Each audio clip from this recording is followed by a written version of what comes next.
श्री हनुमान जी भगवान शिव के 11वें रुद्रावतार हैं। यानी भगवान शिव ने ही हनुमान जी का रूप लेकर अवतार लिया था। इसके पीछे भी एक कारण था जो जुड़ा था भगवान विष्णु को मिले एक श्राप से। हुआ यूं कि एक बार परम विष्णु भक्त नारद मुनि ने हजारों वर्षों तक तपस्या की। उनकी तपस्या देखकर इंद्रदेव हमेशा की तरह घबरा गए और उन्होंने कामदेव को बुलाकर कहा, कामदेव, तुम जाकर नारद मुनि की तपस्या भंग करो। कहीं ऐसा ना हो कि तपस्या के बल से वो देवलोक का सिंहासन प्राप्त कर ले। जो आज्ञा इंद्रदेव। कामदेव नारद मुनि की तपस्या भंग करने चल दिए। उन्होंने सारे तरीके आजमा लिए, लेकिन वे नारद मुनि का ध्यान भंग न कर सके और खाली हाथ लौट आए। तपस्या पूरी होने पर नारद मुनि को इस बात का बड़ा घमंड हो गया कि उन्होंने कामदेव को हरा दिया। अब वो चाहते थे ये बात भगवान विष्णु और शिव जी को भी पता चले कि वो कितने बड़े तपस्वी हैं। बस वो पहुंच गए भगवान विष्णु के सामने। प्रणाम प्रभु। कैसे हैं नारद मुनि? आपकी तपस्या कैसी रही? तपस्या निर्विघ्न पूरी हुई प्रभु। इंद्रदेव की हालत खराब हो गई मेरी तपस्या से, यहां तक कि कामदेव भी मेरा कुछ नहीं बिगाड़ पाए। तभी वहां भगवान शिव भी आ गए। वाह, ये तो बड़ी खुशी की बात है मुनिवर। वाकई आप जैसा तपस्वी संसार में दूसरा कोई नहीं। खुद ही अपनी तारीफें कर नारद मुनि वहां से चले गए। महादेव भगवान विष्णु को चिंता में देखकर समझ गए थे कि नारद मुनि अहंकार में फंस चुके हैं और विष्णु जी इस बात से परेशान हैं। महादेव ने उनसे पूछा, क्या सोच रहे हैं प्रभु? यही कि भोला भक्त कामदेव से तो बच गया, मगर अहंकार में फंस गया है। उसको सही रास्ते पर लाना पड़ेगा। बात तो आप सही कह रहे हैं। नारद मुनि आपके परम भक्त हैं। अब भक्त की रक्षा तो करनी ही पड़ेगी। महादेव की बात सुनकर भगवान विष्णु मंद मंद मुस्कुराने लगे। उन्होंने अपनी योग माया से एक मायावी नगरी का निर्माण किया जो देखने में बेहद सुंदर, बेहद भव्य थी और ये उसी रास्ते में बनाई गई थी जहां से नारद मुनि रोज गुजरा करते थे। नारद जी ने जब उस नगरी को पहली बार देखा तो घोर आश्चर्य में पड़ गए। कितना सुंदर नगर है ये, कमाल है। मैं यहां से कितनी बार गुजरा हूं, मगर ये पहले कभी नजर क्यों नहीं आया? नारद जी नगर में जाकर घूमने लगे। उस समय नगर में वहां की राजकुमारी विश्व मोहिनी के स्वयंवर की तैयारियां चल रही थी, जो किसी अप्सरा से भी ज्यादा सुंदर और आकर्षक थी। नारद मुनि उसे देखते ही उस पर मोहित हो गए। उन्होंने राजकुमारी की कुंडली भी देखी, जिसमें लिखा था, जो उस राजकुमारी से विवाह करेगा वो अजय और अमर हो जाएगा।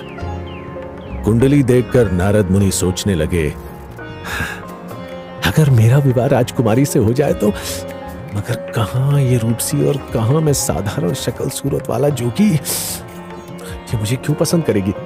लेकिन अगर मुझे भगवान विष्णु जैसा रूप मिल जाए तो शायद बात बन जाए। नारद मुनि अपनी इच्छा लेकर भगवान विष्णु के पास गए। हे प्रभु, आप मुझे विश्व मोहिनी के स्वयंवर में हिस्सा लेने के लिए अपने जैसा सुंदर और आकर्षक बना दीजिए, ताकि वो अपने स्वयंवर में मेरा ही चुनाव करे। विष्णु जी मन ही मन हंस पड़े और सोचने लगे, मेरी माया ने अपना काम कर ही दिया, नारद मुनि को फंसा ही लिया। वे नारद मुनि से बोले, मैं अपने भक्तों की हमेशा मदद करता हूं, तुम्हारी भी करूंगा। विष्णु जी ने नारद मुनि का शरीर तो अपने जैसा बना दिया, लेकिन चेहरा एक बंदर का बना दिया। नारद मुनि अपने हाथ पैर देखकर, सुंदर वस्त्र आभूषण देखकर खुश हो रहे थे, लेकिन अपना चेहरा वो देख नहीं पाए थे। इसीलिए खुशी खुशी राजकुमारी के स्वयंवर में चले गए। वहां सब उनको देखकर हंस रहे थे, मगर उन्हें कुछ समझ में नहीं आ रहा था कि ऐसा क्यों हो रहा है। विश्व मोहिनी भी वरमाला लिए जब उनके सामने से गुजरी तो उन पर हंसी और फिर आगे बढ़ गई। तभी वहां भगवान विष्णु भी आ गए। राजकुमारी ने जैसे ही उन्हें देखा उसने उनके गले में वरमाला डाल दी। ये देख नारद मुनि गुस्से से भर गए और विष्णु भगवान से बोले, प्रभु, आप जानते थे मैं विश्व मोहिनी से विवाह करना चाहता हूं, फिर आप क्यों आए यहां? आप यहां ना आते तो राजकुमारी मेरे गले में ही वरमाला डालती। नारद मुनि की बात सुनकर वहां आसपास खड़े प्रतियोगी हंसने लगे और कहने लगे, अपना चेहरा देखा है दर्पण में? बंदर जैसे चेहरे वाले के साथ राजकुमारी शादी करेंगी? अरे तुमने सोचा भी कैसे? हाँ? तभी नारद मुनि ने पास रखे पानी के बर्तन में अपनी छवि देखी और अपना बंदर जैसा चेहरा देखकर आश्चर्य से भर गए। उन्होंने भगवान विष्णु पर एक नजर डाली। भगवान विष्णु मंद मंद मुस्कुरा रहे थे। उस पर नारद मुनि ने खुद को बेहद अपमानित महसूस किया। उस समय वो भूल गए कि उनके सामने कोई और नहीं, उनके आराध्य भगवान विष्णु खड़े हैं, जिनका वो हर समय नाम जपा करते हैं। क्रोध में उन्होंने विष्णु भगवान को श्राप दे डाला। यह आपने अच्छा नहीं किया प्रभु। आज जैसे मुझसे मेरा प्रेम छीना गया है, वैसे आप भी अपने प्रेम के लिए तड़पोगे। आपने मेरा चेहरा बंदर का बनाकर मेरी हंसी उड़वाई है ना? देखना, एक दिन ऐसा आएगा, एक बंदर ही आपके काम आएगा। नारद मुनि को गुस्से से लाल हुआ देख विष्णु भगवान ने अपनी माया समेट ली। अब वहां न कोई नगरी थी न राजकुमारी। वैसा ही सुनसान रास्ता था जैसा पहले हुआ करता था। यह देखकर नारद जी हक्के बक्के रह गए। ये सब क्या है प्रभु? आपने मेरे साथ ऐसा खेल क्यों रचा? अपने भोले भक्त को उसके अहंकार और क्रोध के दर्शन कराने के लिए। वो भक्त समझता था कि वो सच्चा भक्त है, उसकी भक्ति में बड़ा बल है। मगर आज उसे पता चला कि कैसे एक छोटी सी बात से दुखी होकर उसने अपने ही भगवान को श्राप दे डाला। नारद मुनि, सच्चे भक्त कभी अपना गुणगान नहीं करते, वो सिर्फ ईश्वर की कृपाओं का गुणगान करते। नारद मुनि को समझ आ गया कि भगवान शिव और भगवान विष्णु ने मिलकर उनको ये सीख देने के लिए लीला रची थी। श्राप की बात याद कर उन्हें बहुत दुख हुआ। वो विष्णु भगवान से रो रो कर माफी मांगने लगे। भक्तों का श्राप तो भगवान को लेना ही होगा, मगर आप चिंता ना करें, इससे भी संसार का कुछ भला ही होगा। तब भगवान शिव भी बोले, नारद मुनि जी ने अपने श्राप में जिस बंदर की बात की है वो मैं बनूंगा प्रभु। आपकी उस लीला में हर समय आपकी सेवा में तत्पर रहूंगा। त्रेता युग में विष्णु भगवान ने जब श्री राम के रूप में जन्म लिया तो उन्हें नारद मुनि के श्राप के असर से सीता के लिए तड़पना पड़ा। तब उनकी सहायता के लिए महादेव ने हनुमान जी के रूप में अवतार लिया। नारद मुनि की कही बात का मान रखने के लिए ये जन्म उन्होंने वानर जाति में कपिराज केसरी के घर लिया। हो, अब मुझे समझ आया आपने क्यों कहा था कि हनुमान जी भी शिव जी ही हैं। बिल्कुल, राम जी और हनुमान जी के जन्म में भी एक संबंध है, वो भी बताता हूं, ध्यान से सुनो। अयोध्या के महाराज राजा दशरथ के कोई संतान नहीं थी। संतान की चाह में उनके कुलगुरु महर्षि वशिष्ठ ने उन्हें एक यज्ञ कराने को कहा। महाराजा दशरथ ने ऐसा ही किया। यज्ञ की समाप्ति के बाद यज्ञ की अग्नि में से प्रसाद के रूप में खीर प्रकट हुई। उस खीर को गुरु वशिष्ठ ने राजा की तीनों रानी कौशल्या, सुमित्रा और कैकई में बांट दिया। कौशल्या तथा रानी कैकई ने तो अपना अपना भाग खा लिया, किंतु जैसे ही सुमित्रा ने अपना हिस्से का प्रसाद उठाया, तभी आकाश से गरुड़ पक्षी आया और उस प्रसाद का एक हिस्सा अपनी चोंच में दबाकर उड़ गया। ठीक उसी समय एक पहाड़ी पर वानर राज केसरी की पत्नी अंजना संतान पाने के लिए तपस्या कर रही थी। वो प्रसाद गरुड़ से छूटकर उनकी गोद में आ गिरा। अंजना को लगा कि ये उनकी तपस्या का फल है, इसीलिए उन्होंने उसे खा लिया। इसीलिए जब उनके यहां हनुमान जी का जन्म हुआ तो हनुमान जी के मन में श्री राम के प्रति सहज ही प्रेम था और श्री राम जी को भी हनुमान जी अपने भाइयों के समान ही प्यारे थे। एक बात और बताइए ना बाबा, हनुमान जी जब वानरराज केसरी के पुत्र थे तो फिर उन्हें पवन पुत्र क्यों कहा जाता है? दरअसल हनुमान जी का जन्म पवन देव के आशीर्वाद से हुआ था। एक तरह से वो हनुमान जी के आध्यात्मिक पिता थे, इसलिए हनुमान जी हवा की तरह तेज उड़ सकते थे और बलशाली है। इसके पीछे भी एक कथा है। केसरी राज और रानी अंजना को कोई संतान नहीं थी, तो उन्होंने मतंग मुनि के पास जाकर पुत्र प्राप्ति का उपाय पूछा। ऋषि ने बताया कि पवन देव को तपस्या से प्रसन्न करो, वो तुम्हारी इच्छा करेंगे। अंजना देवी ने पूरी श्रद्धा और विश्वास से तप किया। तब पवन देव ने उन्हें दर्शन देकर आशीर्वाद दिया। मैं तुम्हारी तपस्या से प्रसन्न हूं। मेरा ही रूप तुम्हारे पुत्र के रूप में पैदा होगा, जो मेरे समान बलशाली और तेज होगा। इसीलिए संसार हनुमान जी को केसरी नंदन अंजनी कुमार के साथ पवन पुत्र के नाम से भी जानता है। राघव साधु बाबा की बातें बड़े ध्यान से सुन रहा था। वो हनुमान जी के बचपन के बारे में जानना चाहता था। बाबा, हनुमान जी अपने बचपन में कैसे थे? क्या वो भी आम बच्चों की तरह शरारत किया करते थे या बचपन से ही ध्यान और भक्ति में डूबे हुए थे? सुनकर साधु बाबा हंसने लगे और बोले, हनुमान जी देखने में बहुत सुंदर और भोले थे। उनके चेहरे पर सूर्य जैसा तेज और आंखों में चंचलता थी। उनके बाल छोटे और घुंघराले थे। वो कानों में छोटे छोटे कुंडल पहना करते थे। देखने में भले ही सीधे लगते थे, मगर उनमें बहुत ज्यादा ऊर्जा थी। इसीलिए वो आम बच्चों से बहुत ज्यादा शरारती थे। इतने शरारती कि उनकी शरारतों की वजह से एक बार पूरे संसार पर बड़ी मुसीबत खड़ी हो गई थी। बताता हूं तुम्हें वो कहानी।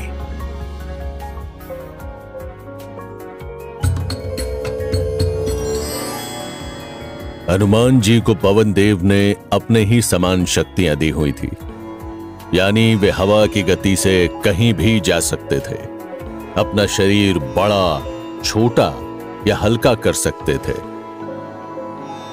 लेकिन हनुमान जी थे तो बच्चे ही, न उन्हें अपनी शक्तियों का अंदाजा था और न ही इतनी समझ थी कि उन्हें कब और कैसे प्रयोग करना चाहिए। इसी कारण एक बार बड़ी समस्या हो गई थी। हुआ यूं कि बाल हनुमान को बड़ी भूख लग रही थी। माता अंजनी आसपास नहीं थी। तभी उनकी नजर उगते सूरज पर पड़ी, जो किसी लाल फल सा नजर आ रहा था। उसे देखकर वो सोचने लगे, अरे ये कितना सुंदर फल टंगा है आकाश में। माता तो दिख नहीं रही। जब तक वो मुझे भोजन दे तब तक मैं इसे ही खा लेता हूं। ऐसा सोचकर हनुमान जी ने सूरज की ओर हाथ बढ़ाया। वो उनकी पकड़ में नहीं आया तो उनका शरीर अपने आप तेजी से सूरज की ओर उड़ने लगा।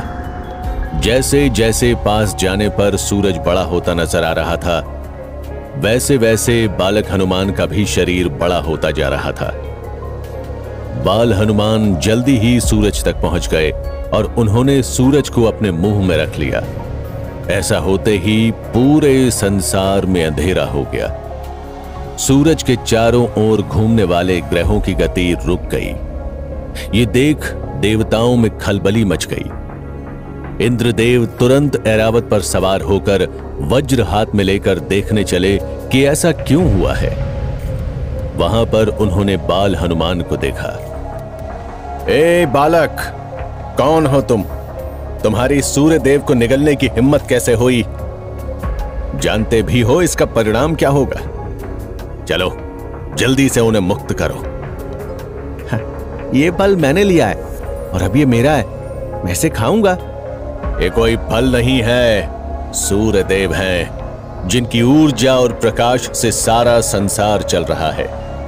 इंद्रदेव समझाने की कोशिश कर रहे थे, मगर हनुमान जी तो बच्चे ही थे, उन्हें इन सब बातों की कहां समझ थी। आखिर में इंद्रदेव को इतना गुस्सा आया कि उन्होंने अपने वज्र से हनुमान जी पर प्रहार कर दिया, जिससे वो बेहोश होकर पृथ्वी पर गिर गए। जब यह बात पवन देव को पता चली तो वो बुरी तरह क्रोधित हो उठे। इंद्रदेव, हनुमान को चोट पहुंचाकर तुमने अच्छा नहीं किया। तुम्हारी इस गलती की सजा तुम्हें और इस संसार को भुगतनी पड़ेगी। क्रोध में आकर पवन देव ने हवा की गति रोक ली, जिससे जीव जंतुओं, वनस्पतियों सभी का दम घुटने लगा। पृथ्वी पर हाहाकार मच गया। सभी देवताओं को चिंता होने लगी। इंद्रदेव, जल्दी ही कुछ कीजिए, पवन देव का क्रोध शांत कीजिए, वरना पृथ्वी पर जीवन का अस्तित्व ही मिट जाएगा। इंद्रदेव सभी देवताओं को साथ लेकर पवन देव को मनाने चल दिए।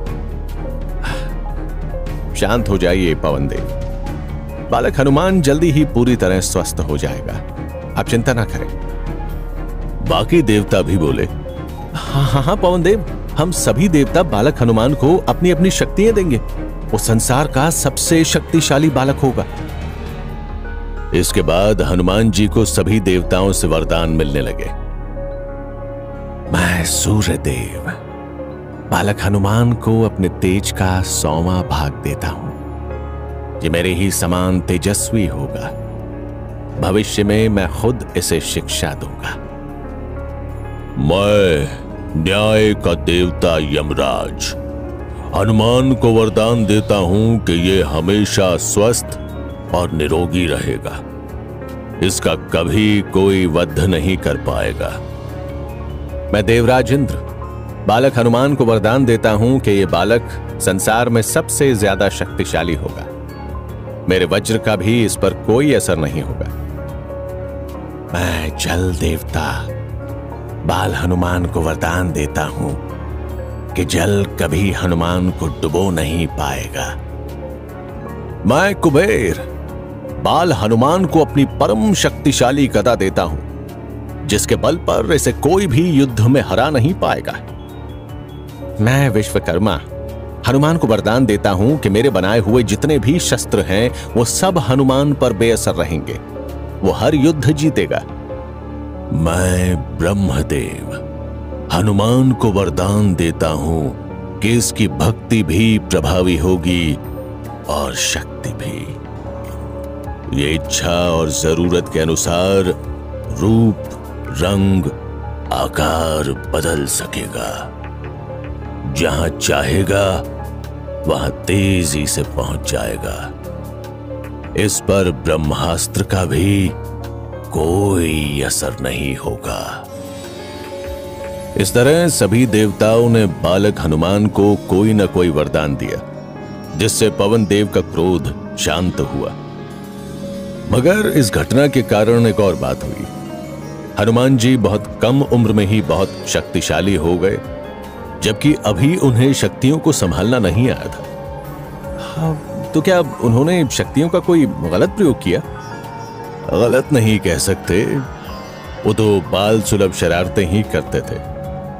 मगर उनकी शक्तियों की वजह से छोटी छोटी शरारतें भी बड़ी हो जाती थी और दूसरों के लिए बड़ी मुश्किलें खड़ी कर देती थी।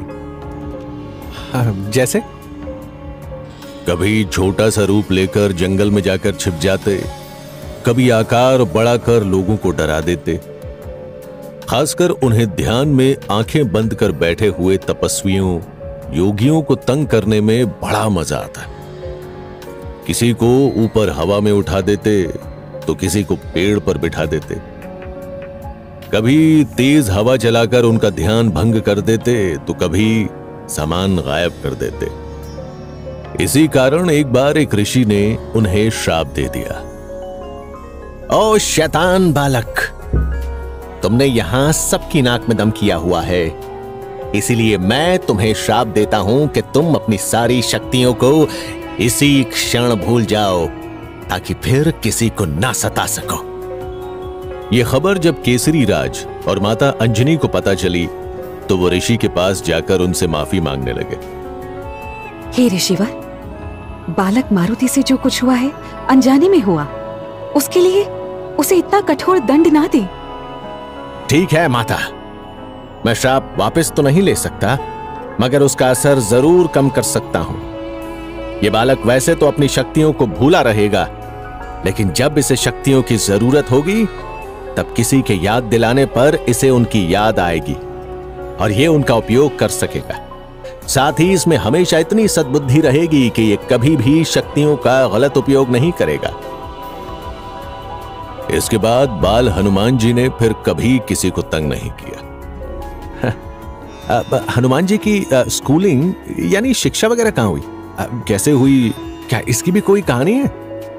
जैसा कि मैंने पहले भी बताया, हनुमान जी को सूर्यदेव ने वरदान दिया था कि जरूरत पड़ने पर वो हनुमान को खुद शिक्षा देंगे।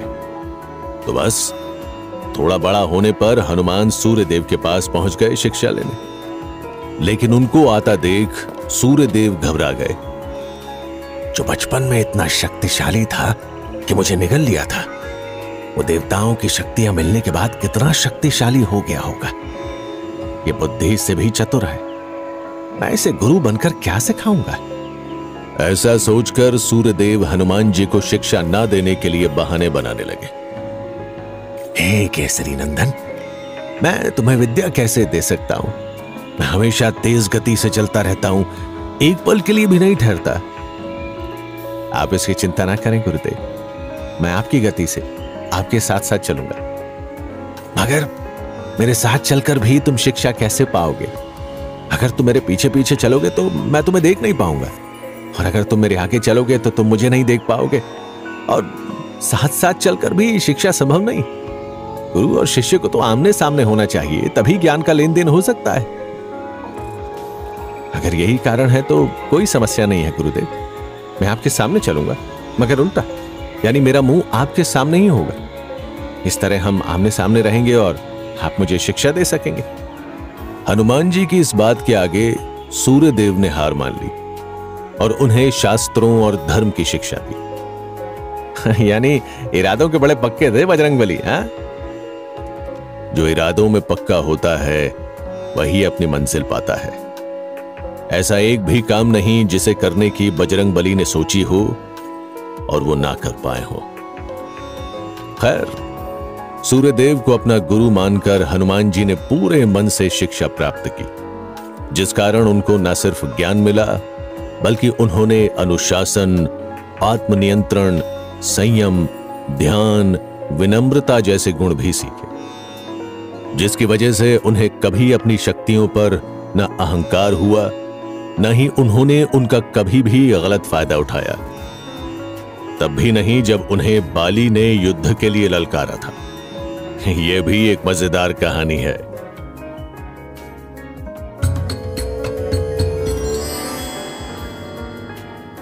साधु बाबा के मुंह से बाली का नाम सुनकर राघव सोच में पड़ गया।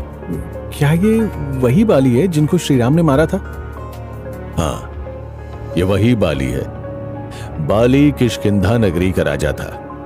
वो भी हनुमान जी ही की तरह वानर जाति का था। बाली बहुत शक्तिशाली था और उसको अपनी शक्ति का घमंड भी था। उसको यह वरदान मिला हुआ था कि जब भी किसी से युद्ध करेगा तो सामने वाले प्रतिद्वंदी का आधा बल उसको मिल जाएगा। इसलिए बाली को हराना असंभव था। इसी बात का बाली को घमंड हो गया था। वो दुनिया भर में वीर योद्धाओं को ललकारता और उनको हराकर अपने अहंकार की संतुष्टि करता। वो रावण को भी हरा चुका था। एक बार उसने अपने सेवक से सुना, महाराज, वानर जाति में ऐसी बातें चल रही हैं कि केसरी नंदन हनुमान दुनिया का सबसे शक्तिशाली योद्धा है, उसके सामने कोई नहीं टिक सकता। कोई बात नहीं सेवक, वानरों का ये भ्रम दूर किए देते। अगले ही दिन बाली जंगल वहां पहुंच गया जहां हनुमान जी ध्यान में बैठे हुए थे। बाली उनके सामने पहुंचा और कुश्ती के लिए ललकारने लगा। हनुमान जी ने उसकी ओर ध्यान नहीं दिया। ए वानर, हारने के डर से तपस्या का ढोंग कर रहा है? अगर असली योद्धा है तो उठ और युद्ध की चुनौती स्वीकार कर, वरना मान ले कि तू डरपोक है और मैं संसार का सर्वश्रेष्ठ योद्धा हूं। मैं मानता हूं कि आप संसार के सर्वश्रेष्ठ योद्धा हैं। आप यहां से जाइए और मुझे प्रभु श्री राम का ध्यान करने दीजिए। अच्छा किया जो मान लिया। तू मेरे सामने पल भर भी नहीं टिक सकता था, और तू क्या, मेरे सामने तो तेरे राम भी नहीं टिक सकते। उनको भी मैं पल भर में धूल चटा सकता हूं। हनुमान जी अपने बारे में कुछ भी सुन सकते थे, लेकिन अपने प्रभु श्री राम के बारे में नहीं। वो क्रोध में उठ खड़े हुए। ओ अहंकारी वानर, जरा सी शक्ति क्या आ गई, तेरी बुद्धि ही भ्रष्ट हो गई। प्रभु श्री राम तो क्या, उनका यह भक्ति काफी है तेरा घमंड तोड़ने के लिए। कल सुबह आ जाना दंगल में, देख लेंगे कौन किसको धूल चटाएगा। हनुमान जी की चुनौती सुन बाली वहां से हंसते हंसते चला गया, क्योंकि वो जानता था कुश्ती में जैसे ही हनुमान जी उसके सामने आएंगे, उनका आधा बल बाली को मिल जाएगा, जिस वजह से वो जीत जाएगा। मगर ये बात हनुमान जी को नहीं पता थी। हनुमान जी के पास ब्रह्मा जी आए और कहने लगे, वीर हनुमान, तुमने बाली की चुनौती स्वीकार तो कर ली, मगर जानते हो ना, वो अपने प्रतिद्वंदी का आधा बल ले लेता है। ब्रह्मदेव, मैंने चुनौती अपने बल पर नहीं, अपने प्रभु श्री राम के बल पर स्वीकार की है। अब जैसी उनकी इच्छा होगी वैसा ही होगा। ठीक है, मगर तुम ऐसा करना, अपना सिर्फ 10% बल लेकर ही दंगल में जाना, बाकी छोड़ जाना। मगर ब्रह्मदेव, ये तो बहुत ही कम होगा, और उसमें से भी आधा बाली के पास चला जाएगा। विश्वास रखो हनुमान, तुम्हारे लिए उतना बल ही काफी होगा, और फिर तुम्हारे साथ श्री राम की भक्ति का भी बल है ना। जैसी आपकी आज्ञा ब्रह्मदेव। इतना कहकर ब्रह्मा जी वहां से चले गए, और हनुमान जी सिर्फ 10% बल लेकर अगले दिन कुश्ती में पहुंच गए। उस समय वहां पर सारे वानर उस कुश्ती को देखने आए थे। सबको लग रहा था कि बाली के सामने हनुमान जी निश्चित ही हार जाएंगे।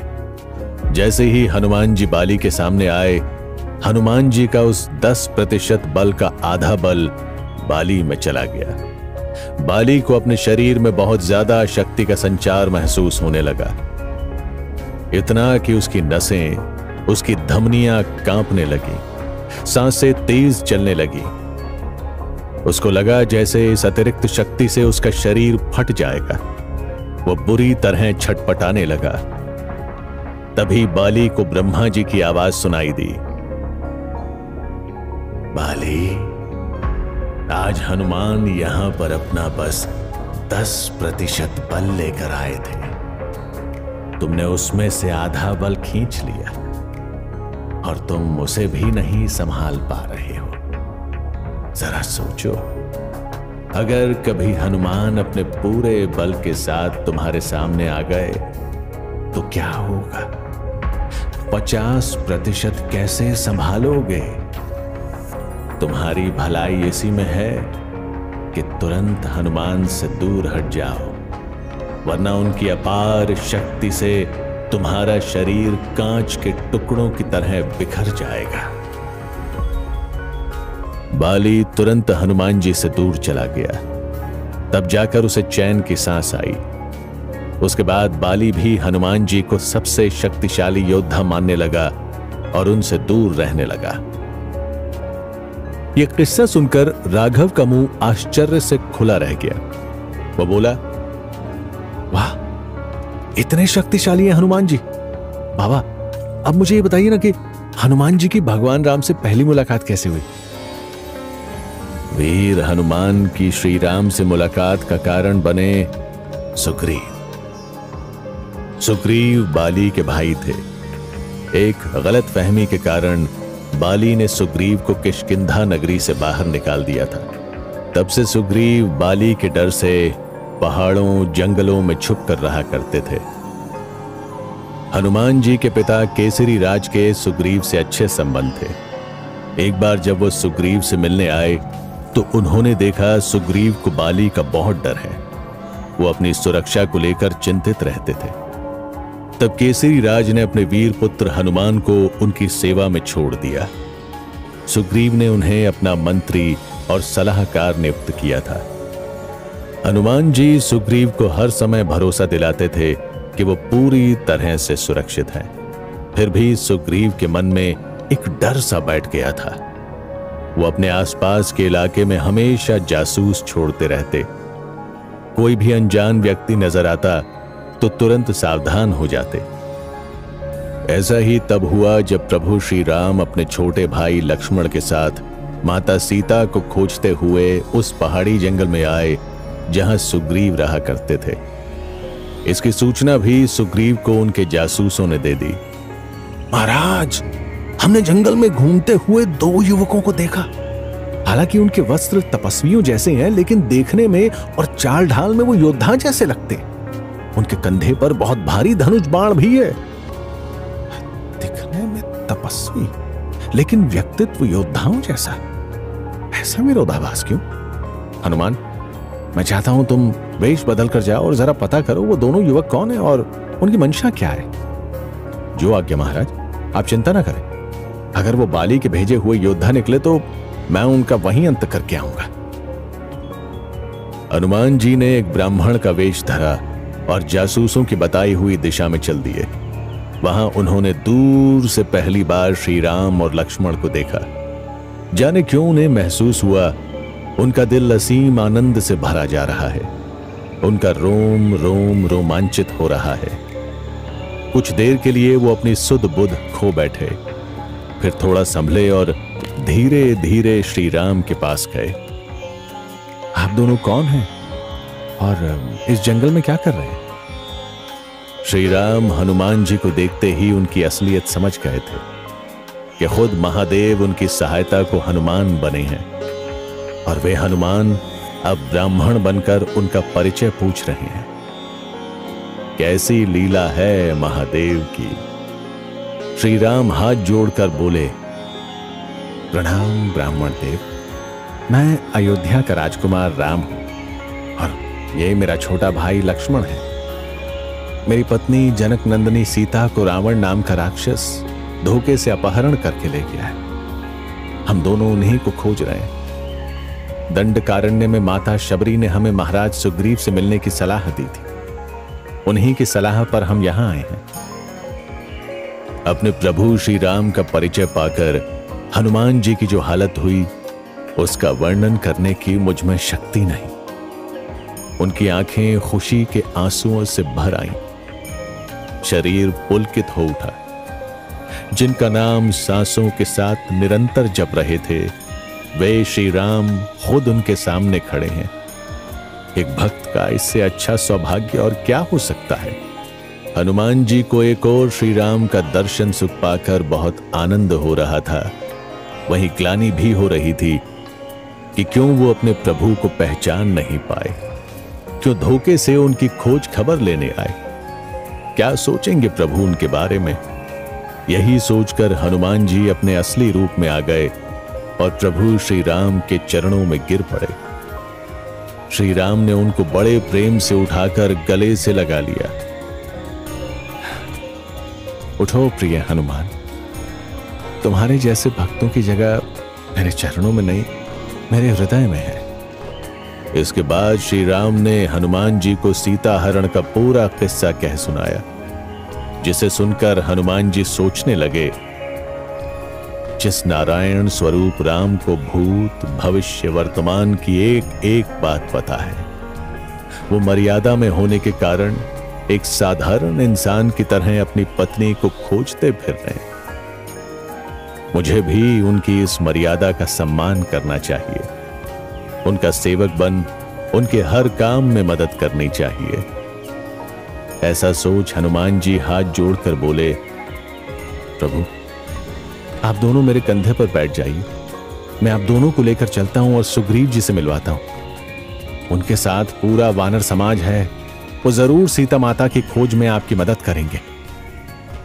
ऐसा कहकर हनुमान जी ने अपने दोनों कंधों पर प्रभु श्री राम लक्ष्मण को बिठाया और सुग्रीव से मिलवाने चल पड़े। ये श्री राम और उनके परम भक्त हनुमान की पहली मुलाकात थी और इस पल के बाद हनुमान जी ने अपने प्रभु श्री राम को एक पल के लिए भी अकेला नहीं छोड़ा। हर वक्त उनकी सेवा में तैनात खड़े रहे और आज भी खड़े हैं।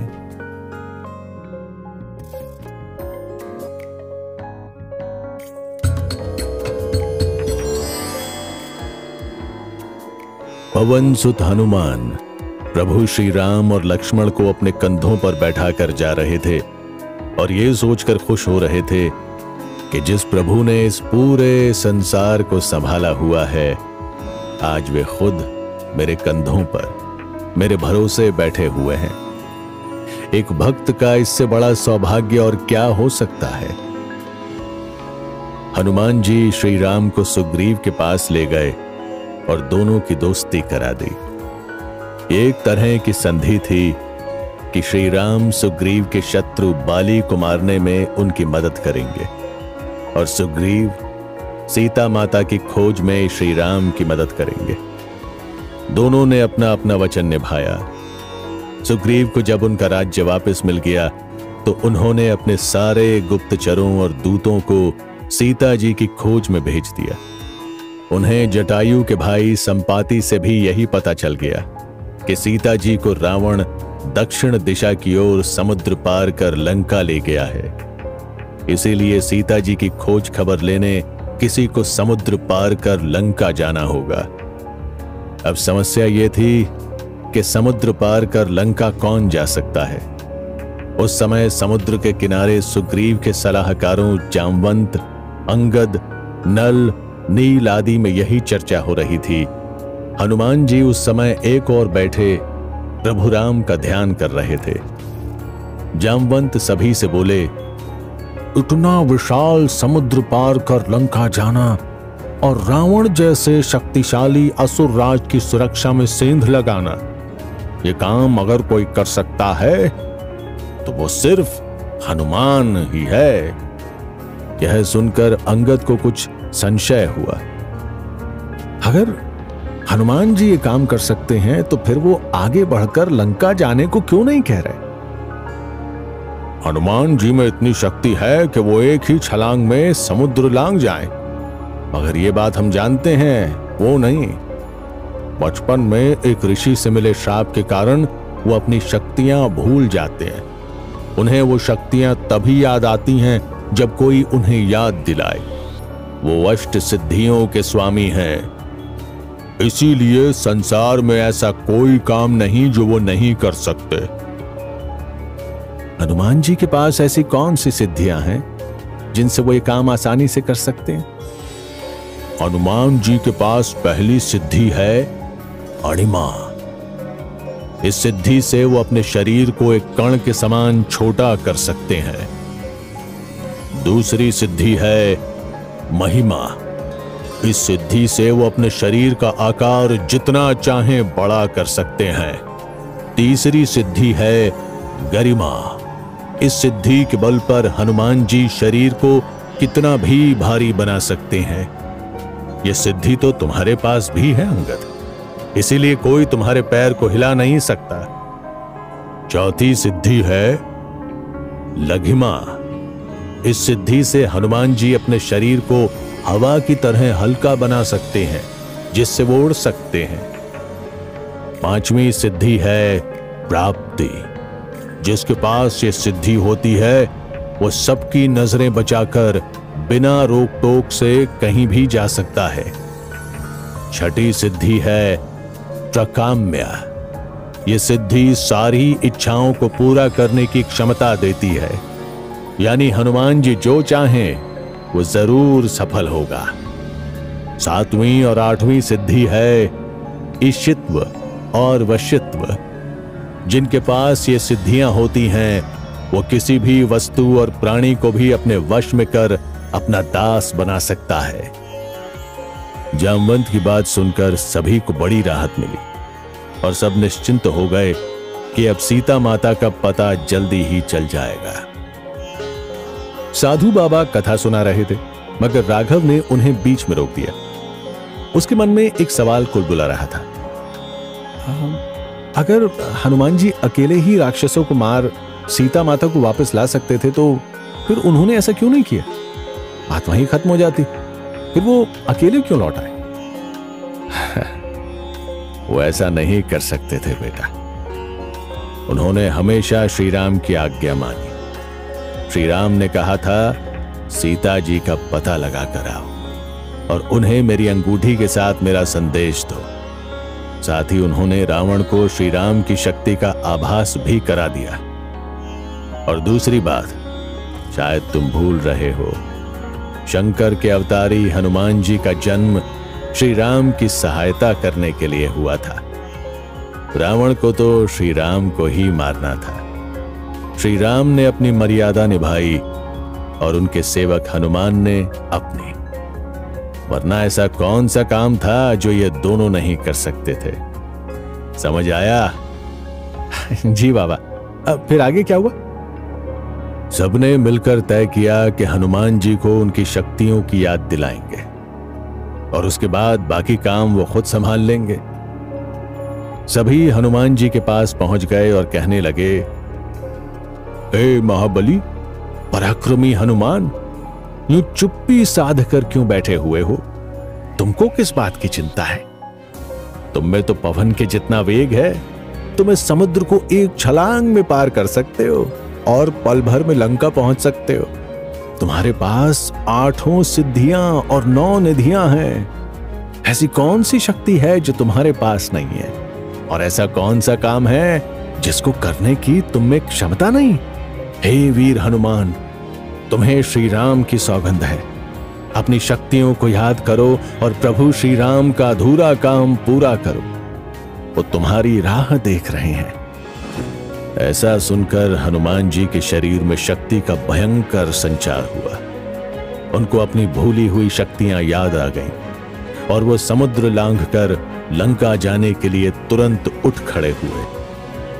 सबसे पहले वो श्री राम से आशीर्वाद लेने गए। श्री राम ने उनको एक अंगूठी देते हुए कहा, प्रिय हनुमान, मुझे पूरा विश्वास है तुम सीता की कुशलता का समाचार लेकर जल्दी ही वापस आओगे। जब तुम उनसे मिलो तो उनको यह अंगूठी दे देना। इसको देखकर वो समझ जाएंगे कि तुम रामदूत हो, कोई मायावी राक्षस नहीं। उनसे कहना मैं शीघ्र ही लंका आऊंगा और पापी रावण को मारकर उन्हें मुक्त कराऊंगा। उनको अपने बल का प्रदर्शन भी दिखाना ताकि उनको विश्वास हो जाए कि मैं अकेला नहीं, मेरे साथ ऐसे महावीर योद्धाओं का साथ है। इससे उनको धीरज मिलेगा। जैसी आज्ञा प्रभु। अब मैं चलता हूं, जल्दी लौटकर सीता माता की खबर दूंगा। कहकर हनुमान सागर किनारे गए। उन्होंने श्री राम के नाम की एक जोरदार हुंकार भरी, फिर महिमा सिद्धि का प्रयोग कर अपने शरीर का आकार बढ़ाया। लंघिमा सिद्धि से शरीर का वजन हवा के जैसा किया और फिर छलांग लगाकर लंका की ओर उड़ गए। हनुमान जी जब समंदर के ऊपर से गुजर रहे थे तो समुद्र में से मैनाक नाम का पर्वत निकला। उसने हनुमान जी से विनती की, हे बजरंग बली, आप बहुत देर से उड़ रहे हैं। चाहें तो मेरे ऊपर रुककर थोड़ा आराम कर लें। इस तरह मुझे भी श्री राम की सेवा करने का अवसर मिल जाएगा। पर्वतराज, मैं आपकी भावनाओं का सम्मान करता हूं, मगर मैंने श्री राम की सौगंध खाई है। उनका कार्य पूरा किए बिना मैं विश्राम नहीं लूंगा। आगे जाने पर समुद्र से सुरसा नाम की एक मायावी राक्षसी निकली और जोर से हंसते हुए बोली, वाह, आज मेरे लिए कितना अच्छा भोजन आया है। मैं इसे जल्द ही चट कर जाऊंगी। ऐसा कहकर सुरसा ने अपना मुंह बहुत बड़ा कर लिया। हनुमान जी के निगलने के लिए उनके रास्ते में खड़ी हो गई। हनुमान जी इस समय एक पल भी देरी नहीं करना चाहते थे। वो सुरसा से बड़ी विनम्रता से बोले, अभी मैं प्रभु श्री राम के काम से जा रहा हूं, अभी मुझे जाने दो। एक बार काम पूरा कर लूं, फिर मैं खुद आपका भोजन बनने आ जाऊंगा। ये तरकीबें किसी और पर चलाना, मैं तेरी बातों में आने वाली नहीं। ऐसा कहकर सुरसा अपना मुंह बड़ा करने लगी। हनुमान जी भी उसी हिसाब से बड़े होने लगे। जब सुरसा का मुंह बहुत बड़ा हो गया तो हनुमान जी ने तुरंत बहुत छोटा सा रूप बनाया और सुरसा के मुंह से बाहर निकलकर आगे उड़ गए। हनुमान जी की मुश्किलें अभी खत्म नहीं हुई। उस समंदर में छाया ग्रहणी राक्षसी भी रहा करती थी। वो समुद्र के ऊपर उड़ते पक्षियों की छाया समुद्र में देखती और उन छाया को पकड़ लेती, जिससे वो पक्षी उड़ नहीं पाते थे और समुद्र में गिर जाते थे। फिर वो उन्हें खा लेती थी। उसने जब हनुमान जी को उड़ते हुए देखा तो उन्हें खाने के लिए बेचैन हो उठी, मगर हनुमान जी ने उसे दूर से ही देख लिया था। इसीलिए हनुमान जी ने अपनी छाया पड़ने से पहले ही उस राक्षसी पर एक बार से उसे मार डाला। इस तरह रास्ते की सारी बाधाओं को पार कर आखिरकार हनुमान जी लंका पहुंच गए।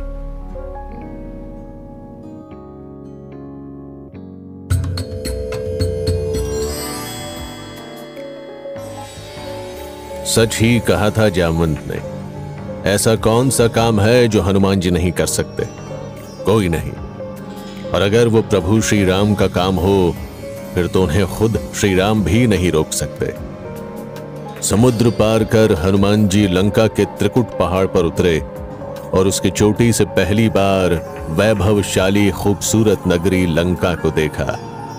लंका में एक ऊंचे टीले पर सोने का विशाल महल देखा। उसे देखकर हनुमान जी ने सोचा, जरूर ये महल लंका नरेश रावण का ही है। सीता माता को उसने वहीं कैद किया होगा। रात के अंधेरे में छोटा रूप धरकर लंका में जाऊंगा और सारी बातों का पता लगाऊंगा। ऐसा सोचकर हनुमान जी ने रात को मच्छर जैसा छोटा रूप बनाया और लंका के मुख्य द्वार पर पहुंच गए। मगर लंका के द्वारपाल थी लंकिनी नामक राक्षसी, जिसकी नजरें बेहद तेज थी। उसने हनुमान जी को देख लिया। अरे ये मच्छर जैसा छोटा सा जानवर लंका की सुरक्षा में सेंध लगा रहा है। ठहर जा, अभी मसलती हूँ तुझे। वो हनुमान जी को पकड़ने दौड़ी, लेकिन तब तक हनुमान जी ने अपने शरीर को बड़ा कर लिया और लंकनी पर ऐसे प्रहार किया कि वो चारों खाने चित्त हो गई। हनुमान जी ने तुरंत वापस छोटा सा रूप बनाया और लंका के भीतर चले गए। वो पूरी लंका का घूम घूम कर निरीक्षण करते रहे। सब जगह राक्षसों का राज था, मगर तभी उन्हें एक ऐसा घर दिखाई दिया जहां भक्ति बरस रही थी। उस घर के आंगन में एक छोटा सा मंदिर था। वहां तुलसी के पौधे लगे हुए थे, साथ ही कोई राम नाम भी गुनगुना रहा था। ये कैसा चमत्कार है! राक्षसों की नगरी में ये कौन राम भक्त आ गया? लेकिन ऐसा है तो ये भक्त इस पाप की नगरी में सुरक्षित कैसे है? चलकर पता लगाता हूं। हनुमान जी ने ब्राह्मण का वेश धरा और उस घर के बाहर राम नाम के भजन गाने लगे, जिनको सुनकर एक राजकुमार जैसा दिखने वाला व्यक्ति बाहर आ गया। ये थे लंका नरेश रावण के छोटे भाई विभीषण, जो एक राम भक्त थे। अपने घर के बाहर भगवान राम की स्तुति सुनकर विभीषण बहुत खुश हो गए। जब उन्होंने सामने खड़े एक ब्राह्मण को देखा तो तुरंत उनके पास पहुंच गए और हाथ जोड़कर बोले, हे राम भक्त ब्राह्मण देव, आप कौन हैं और ये राक्षसों के बीच कैसे आ गए? यहां तो श्री राम का नाम लेना भी पाप है। आपको अपनी जान का भी डर नहीं लगा? चलिए तुरंत अंदर चलिए, कहीं कोई आपको देख ना ले। विभीषण ब्राह्मण बने हनुमान को अपने घर में ले गए। अब आप यहां सुरक्षित हैं। अपना परिचय दीजिए ब्राह्मण देव, आप कौन हैं और यहां क्यों आए हैं? आप बुरा ना माने तो मैं पहले आपका परिचय जानना चाहता हूं, ताकि मैं निश्चिंत होकर अपने दिल की बात कह सकूं। मैं लंका नरेश रावण का छोटा भाई विभीषण हूं। मैं जन्म से भले ही राक्षस हूं, मगर मन, कर्म और वचन से श्री राम का भक्त हूं। इसीलिए सोने का महल छोड़कर इस साधारण से घर में रहता हूं, ताकि मेरी भक्ति में कोई बाधा ना हो। यह सुनकर हनुमान जी निश्चिंत हो गए और वो अपने असली रूप में आ गए। धन्य हैं आप विभीषण जी, जो राक्षसों के बीच रहकर भी राम भक्ति करने का साहस कर रहे हैं। मैं श्री राम का दूत हनुमान हूं, उनका अनन्य भक्त हूं। पापी रावण उनकी पत्नी सीता का जबरन हरण कर ले गया। मैं उन्हीं की खोज में यहां आया हूं। और देखिए, श्री राम जी की कृपा से मुझे यहां आप जैसा राम भक्त मिल गया। हाँ, कैसा सौभाग्य है मेरा।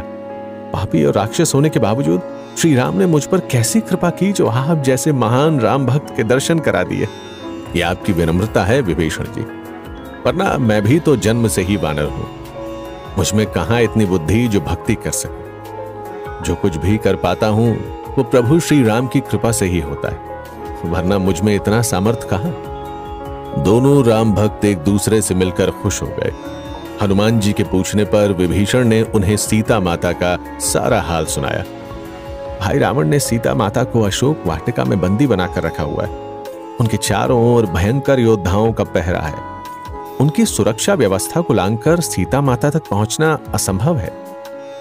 आप चिंता न करें विभीषण जी, श्री राम की कृपा से असंभव काम भी चुटकियों में संभव हो जाता है। आप बस मुझे वहां पहुंचने का मार्ग बता दें। विभीषण ने ऐसा ही किया। धन्यवाद देते हुए हनुमान जी ने उनसे कहा, अब मैं चलता हूं। जाने से पहले मैं आपसे यही कहूंगा कि आप इस पाप की नगरी को छोड़कर श्री राम के चरण में आ जाएं, क्योंकि धर्म यही कहता है कि अधर्मी परिवारजनों का साथ देने से अच्छा है धर्म और सत्य के साथ में खड़ा हुआ जाए। मैं आपसे सहमत हूं हनुमान जी। मैं भैया रावण को समझाने की पूरी कोशिश करूंगा कि वो सीता माता को सम्मान के साथ श्री राम को लौटा दे, और अगर वो नहीं माने तो मैं लंका छोड़कर श्री राम की शरण में आ जाऊंगा। हनुमान जी ने विभीषण से विदा ली और छुपते छुपाते अशोक वाटिका की ओर चल पड़े। विभीषण के बताए मार्ग से हनुमान जी छोटा रूप बनाकर अशोक वाटिका पहुंच गए। वो चुपचाप जाकर उस अशोक वृक्ष के ऊपर बैठ गए जिसके नीचे माता सीता बैठी हुई थी। उस पूरे दिन उन्होंने हालात का जायजा लिया और देखा कैसे अहंकारी रावण आकर सीता माता को डरा धमका कर गया, कैसे सीता माता की सेवा में छोड़ी गई राक्षसी उन्हें परेशान करती हैं। ये सब देखकर हनुमान जी को बहुत दुख हुआ और क्रोध भी आया। उनका मन किया कि अभी सबको मारकर माता सीता को तुरंत इस अपमान से मुक्ति दिला दे, मगर फिर प्रभु श्री राम की आज्ञा याद आ गई और वो सब्र से बैठ गए। जैसे ही बजरंगबली ने देखा कि अब सीता माता के आसपास कोई राक्षसी नहीं है, उन्होंने धीरे धीरे श्री राम कथा का गान करना शुरू कर दिया। सीता माता ने जैसे ही लंका की इस वाटिका में श्री राम का नाम सुना, उनका मन एक बार फिर भयभीत उठा। सीता जी को लगा कि शायद ये फिर से रावण की कोई चाल है, लेकिन उनका दिल कह रहा था, इतना मीठा और भक्ति से भरा भजन कोई सच्चा राम भक्त ही गा सकता है। सीता जी ने इधर उधर देखा और फिर धीरे से बोली, मेरे स्वामी श्री राम का नाम लेने वाले कौन हो तुम? मेरे सामने आओ। हनुमान जी बिल्कुल छोटे से साधारण वानर के रूप में सीता माता के सामने आ गए और उन्हें हाथ जोड़कर प्रणाम किया। कहीं तुम रावण के कोई मायावी राक्षस तो नहीं? माता, मैं प्रभु श्री राम का दूत हनुमान हूं। मैं लंका में आपका पता लगाने आया था। मैं श्री राम की सौगंध खाकर कहता हूं, यही सच है, मेरा विश्वास करें। प्रभु ने निशानी के तौर पर आपके लिए अपनी अंगूठी भेजी है और आपके लिए संदेशा भी भेजा है कि वो बहुत जल्द आएंगे और पापी रावण का वध कर आपको सम्मान के साथ यहां से ले जाएंगे। मगर स्वामी के साथ तो सिर्फ उनके भाई लक्ष्मण ही हैं। वे रावण की विशाल सेना का मुकाबला कैसे करेंगे? आप चिंता न करें माता, प्रभु के साथ वानरों की बड़ी सेना है। इसके बाद हनुमान जी ने सीता जी को सारी घटना सुना दी कि किस तरह श्री राम और सुग्रीव में मित्रता हुई और सुग्रीव ने उनको सीता जी की खोज में सहायता का वचन दिया। सीता जी को श्री राम पर तो भरोसा था ही, लेकिन वानरों पर यकीन नहीं था। मगर पुत्र हनुमान, सभी वानर तो तुम्हारे जैसे ही साधारण होंगे, जबकि रावण के योद्धा विकराल राक्षस हैं। ऐसे वानरों को तो वे अपना भोजन बनाते हैं, फिर युद्ध कैसे जीता जाए? माता, माना कि हम वानर बल और बुद्धि में कुछ नहीं है, लेकिन हमारे साथ प्रभु श्री राम हैं। और वे ही हमारा बल है। आप निश्चिंत रहें। हनुमान ने मन में सोचा, शायद इसीलिए प्रभु कह रहे थे कि अपना बल भी दिखा कर आना, ताकि माता निर्भय हो जाए। अब जैसी प्रभु की इच्छा। कुछ सोचकर हनुमान जी मुस्कुराए। पाप की नगरी लंका में श्री राम नाम का ध्वज लहराने का समय आ गया था।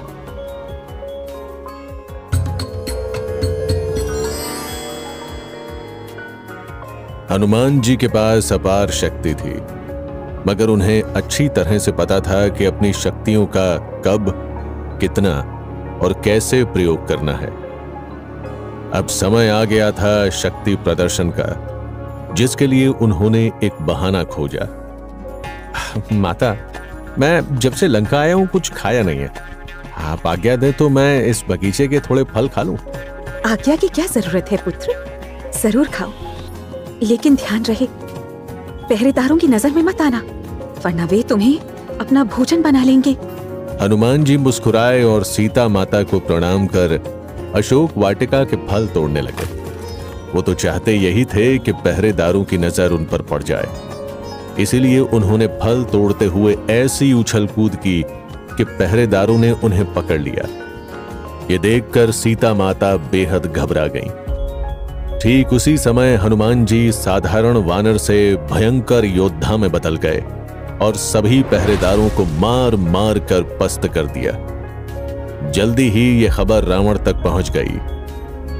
उसने अपने और सैनिक भेजे, मगर हनुमान जी जय श्री राम की हुंकार के साथ सभी को चित्त करते गए। यह सुनकर तो रावण क्रोध से पागल हो गया।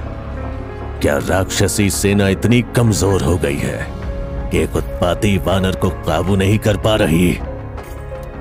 रावण ने अपने छोटे बेटे अक्षय कुमार को अशोक वाटिका भेजा, जो कि महान योद्धा था, लेकिन हनुमान जी ने उसका भी वध कर दिया।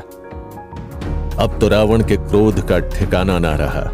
उसे समझ नहीं आ रहा था कि आखिर ऐसा कौन वानर है जो इतने महाबली राक्षस योद्धाओं को गाजर मूली की तरह उखाड़ कर फेंक रहा है। इस बार रावण ने अपने दूसरे बेटे मेघनाद को बुलाकर कहा, मेघनाद, तुम जाकर उस वानर को जिंदा पकड़ कर लाओ। अगर वो किसी तरह ना माने तो उसको ब्रह्मास्त्र से बांध कर लाना। मैं भी तो देखूं दुनिया में ऐसा कौन वानर पैदा हुआ है जो वीर राक्षसों को मारने की क्षमता रखता है। जो आज्ञा पिताजी, मैं अभी उस शैतान वानर को पकड़कर आपके सामने लाता हूं।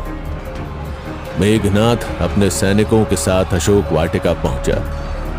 महावीर हनुमान उन सब के लिए अकेले ही काफी थे। इधर दोनों में भयंकर युद्ध चल रहा था, उधर सीता माता भयंकर आश्चर्य में थी।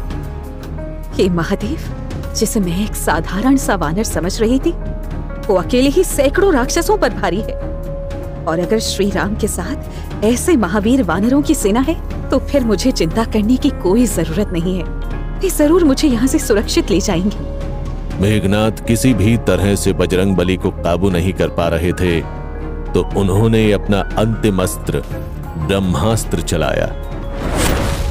ब्रह्मास्त्र ब्रह्मा जी का बनाया हुआ ऐसा हथियार था जिसकी काट दुनिया में किसी के पास नहीं थी सिवाय हनुमान जी के, क्योंकि उन्हें ब्रह्मा जी ने बचपन में वरदान दिया था कि उन पर ब्रह्मास्त्र का भी कोई असर नहीं होगा।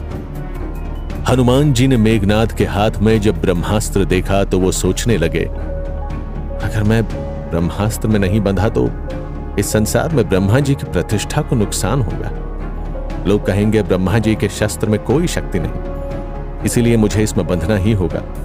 और फिर उस रावण को भी तो जरा देख कर आऊं, जिसने मेरे प्रभु राम और सीता माता को इतने कष्ट दिए हैं। और वो खुद ब्रह्मास्त्र में बंध गए। मेघनाद हनुमान जी को बांधकर रावण के दरबार में ले आया। पहली बार महावीर हनुमान और महाबली रावण का सामना हुआ। पूरी लंका ये देखने को उत्सुक थी कि कौन ऐसा बंदर है जिसने अशोक वाटिका में उत्पात मचाया और बड़े बड़े राक्षसों को मार डाला। रावण हनुमान जी से बड़े क्रोध में बोला, जिस लंका पति रावण के सामने पूरा संसार थर थर कांपता है, जिसके सामने देवता भी सिर उठाने की हिम्मत नहीं करते, तूने एक बंदर होकर उसकी सुरक्षा में सेंध मारी। ओ मूर्ख वानर, तुझे अपनी जान की जरा भी परवाह नहीं थी। मैं तो साधारण सा मूर्ख वानर ठहरा। भूख लगी, सामने फल देखे तो मैं तोड़कर खा गया। तुम्हारे राक्षस योद्धा मुझे मारने आए तो मैंने उन्हें यूं ही उठाकर पटक दिया। मुझे क्या पता था कि महाबली रावण के योद्धा इतने कमजोर है कि वो मेरा एक वार सहन नहीं कर सकेंगे। बहुत जुबान चल रही है तेरी वानर। लगता है तुझे अपने बल का बड़ा घमंड है। नहीं रावण, मैं तो मानता हूं कि ना मुझ में बुद्धि है ना ही कोई बल है। मुझ वानर की तो कोई हैसियत ही नहीं। लेकिन मेरे सिर पर उस प्रभु श्री राम का हाथ है जो तेरे जैसे अहंकारी पापी राक्षसों को चुटकी से मसलने का सामर्थ्य रखते हैं। उन्हीं की कृपा से आज तेरे पुत्र को मारा है और तुझे भी मार सकता हूं। लेकिन प्रभु ने मुझे इसकी आज्ञा नहीं दी है। इससे पहले प्रभु श्री राम आकर तेरा अभिमान तोड़े, मैं तुझसे विनती करता हूं कि सीता माता को सम्मान के साथ श्री राम को लौटा दे, वरना जल्द ही तेरा सामना मेरे जैसे असंख्य वानरों की सेना से होगा, जिसका नेतृत्व खुद श्री राम करेंगे और तेरे कुल का जड़ से नाश हो जाएगा। वाह, तू सोच रहा है लंका पति रावण तेरी धमकी से डर जाएगा और उस जंगलों में भटकने वाले साधारण इंसान की बात मान लेगा?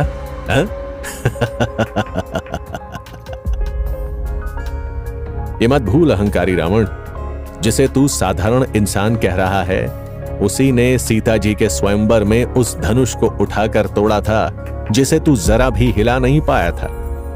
जिस बाली से तू युद्ध में हारकर अपमानित हुआ था, उस बाली का वध भी उसी साधारण इंसान ने किया। अगर तू सब कुछ देखकर भी अंधा बना रहना चाहता है तो मैं फिर तेरी कुछ और सहायता नहीं कर सकता। यह सुनकर रावण क्रोध से तिलमिला उठा और उसने आज्ञा दी, बहुत जुबान चल रही है इस वानर की, इसको तड़पा तड़पा कर मौत के घाट उतारो। यह सुनकर विभीषण तुरंत बीच में आए और बोले, महाराज, ये वानर श्री राम का दूत है और मर्यादा कहती है दूत की हत्या करना पाप है। अगर आप ऐसा करेंगे तो हमारे कुल को कलंक लगेगा। चाहे तो इसे कोई और दंड दे दे। ठीक है, तो फिर कोई और दंड ही देंगे, लेकिन ऐसा जो इसके लिए मौत से भी बुरा होगा। सुना है वानर को अपनी पूंछ बड़ी प्यारी होती है, इसीलिए इसकी पूंछ में आग लगा दो और इसे पूरी लंका में घुमाओ, ताकि सबको पता चले कि रावण के विरुद्ध खड़े होने वाले का क्या हाल होता है। हनुमान जी को जंजीर से बांधकर एक वाहन पर खड़ा कर लंका के लोगों के बीच ले जाया गया। वो लोग हनुमान जी पर पत्थर फेंकने लगे, उनकी हंसी उड़ाने लगे। हनुमान जी ये सब चुपचाप बर्दाश्त करते रहे, क्योंकि उनकी नजर तो अगली योजना पर थी। फिर उनकी पूंछ पर कपड़ा बांध तेल छिड़का गया और उसमें आग लगा दी गई। हनुमान जी तो बस इसी बात का इंतजार कर रहे थे कि वो कब राज दरबार से निकल लंका के रास्तों पर पहुंचे। जैसे ही ऐसा हुआ, उन्होंने जय श्री राम का जोरदार उद्घोष किया, जिससे लंका का आसमान थरथरा उठा। फिर उन्होंने अपना आकार बड़ा कर लिया और एक ही झटके में सारे बंधनों को तोड़ दिया। इसके बाद वो तुरंत उछलकर पास की एक इमारत पर जा कूदे। राक्षस सैनिक उनको पकड़ने के लिए भागने लगे, मगर अब वो किसी की पकड़ में कहां आने वाले थे। वो अपनी जलती हुई पूंछ बढ़ाने लगे और एक जगह से दूसरी जगह पर कूदने लगे। इस समय हवा ने भी अपना रुख उनके हिसाब से कर लिया था। तेज हवाओं के कारण लंका की इमारतें, घर, पेड़, रास्ते सभी उनकी पूंछ से आग पकड़ने लगे। जो लोग हनुमान जी पर पत्थर बरसा रहे थे, अब वो अपने जलते घरों की ओर दौड़ने लगे। जब तक रावण कुछ समझ पाता, पूरी लंका में जोरदार आग लग चुकी थी। ये कैसे हुआ, कब हुआ, किसी को सोचने का, संभलने का मौका तक नहीं मिला। हनुमान जी अपना काम कर चुके थे। जिस नगर के आसमान में दोपहर तक सुनहरी धूप छाई हुई थी, जिसकी सोने जैसी चमकती विशाल इमारतें और शीशे की सड़कें उसकी भव्यता की गवाही दे रही थीं, उसी नगर का आसमान धुएं और कालिख से भर गया था। एक ही दिन में पूरा नगर जलकर राख बन चुका था। हर जगह लोगों की चीख पुकार, हाय हाय मची हुई थी। लंका में बस 2 ही जगह सुरक्षित बची थीं, पहली विभीषण का घर और दूसरी अशोक वाटिका, जहां बैठी सीता माता हनुमान जी का साहसिक कार्य देख रही थी। लंका को जलाकर पसीने और गर्मी से लथपथ हनुमान जी ने समुद्र में डुबकी लगाई और पूंछ में लगी आग बुझाई। उन्होंने अशोक वाटिका पहुंचकर सीता माता से विदा ली। मुझे आज्ञा दे माता, अब मैं वापस चलता हूं। जल्दी ही प्रभु श्री राम अपनी सेना सहित यहां आएंगे। अगर प्रभु के लिए कोई संदेश हो तो बताइए। पुत्र हनुमान, तुमने जो लंका की हालत की है वो देखकर मुझे पूरा विश्वास हो गया है कि जल्दी ही स्वामी मुझे यहाँ से मुक्त करा लेंगे। फिर भी उनसे कहना कि अगर उन्हें यहाँ आने में अब थोड़ी भी देर हुई तो मुझे जीवित नहीं पाएंगे। धैर्य रखिए माता, प्रभु जल्दी ही आएंगे। पुत्र हनुमान, तुम्हारे आने से मेरे डूबे दिल को बहुत राहत मिली है। मैं जनक नंदिनी सीता तुम्हें अमरता का वरदान देती हूँ। जब तक पृथ्वी पर श्री राम का नाम रहेगा, तुम्हारी कीर्ति बनी रहेगी। इसके बाद हनुमान जी लंका छोड़कर वापस चले गए, जहां सभी उनका बेसब्री से इंतजार कर रहे थे। साधु बाबा राघव को हनुमान जी के पराक्रम के किस्से सुना रहे थे और वो भी बड़े ध्यान से सुन रहा था। राघव को लग रहा था जैसे जैसे वो हनुमान जी की कथाएं सुन रहा है, उसके शरीर में भी एक अलग ही शक्ति का संचार हो रहा है। वो खुद को पहले से बहुत बेहतर महसूस कर रहा था। बाबा, हनुमान जी द्वारा लंका जलाने का किस्सा सुनकर तो ऐसा लग रहा है जैसे मेरे शरीर में भी जान आ गई। इसके बाद क्या हुआ, बताइए ना बाबा। इसके बाद तो वही हुआ जिसका सीता जी को इंतजार था। श्री राम और उनकी सेना ने समुद्र पर बहुत बड़ा पुल बनाया और लंका पर धावा बोल दिया। श्री राम और रावण के बीच भयंकर युद्ध हुआ जो बहुत दिनों तक चला और आखिर में रावण को मारकर श्री राम ने सीता जी को उसकी कैद से आजाद कराया। इस युद्ध में हनुमान जी लक्ष्मण के लिए भी संकट मोचन बने थे। मैं तुम्हें यह किस्सा सुनाता हूं। रावण के न जाने कितने बेटे, पोते, सगे संबंधी सब बारी बारी से युद्ध में मारे जा रहे थे। उसका बेटा मेघनाद बहुत शक्तिशाली था और उसके पास तरह तरह के अस्त्र शस्त्र थे। उनमें से एक उसने लक्ष्मण जी पर चलाया, जिससे वो बेहोश हो गए। ये देखकर श्री राम बहुत परेशान हो उठे। उन्हें परेशान देख हनुमान जी ने उनसे कहा, चिंता ना करें प्रभु, मैं अभी लंका से वैद्य को यहां लेकर आता हूं। हनुमान जी लंका के वैद्य सुषेण के घर पहुंचे और उन्हें अपने साथ आने के लिए कहा, मगर सुषेण वैद्य इसलिए तैयार नहीं थे। मैं शत्रु पक्ष के योद्धा का इलाज क्यों करूं? इसीलिए क्योंकि आप एक वैद्य हैं और आपका धर्म है जो आपसे मदद लेने आए आप उसका इलाज करें। मानवता तो यही है। मगर लगता है रावण के साथ साथ यहां बाकी सबका भी धर्म भ्रष्ट हो चुका है। सुषेण को हनुमान जी की बात ठीक लगी और वे उनके साथ आ गए। लक्ष्मण पर भयंकर शक्तिपात हुआ है। अगर जल्दी ही उन्हें संजीवनी बूटी ना दी गई तो उनका बचना मुश्किल है।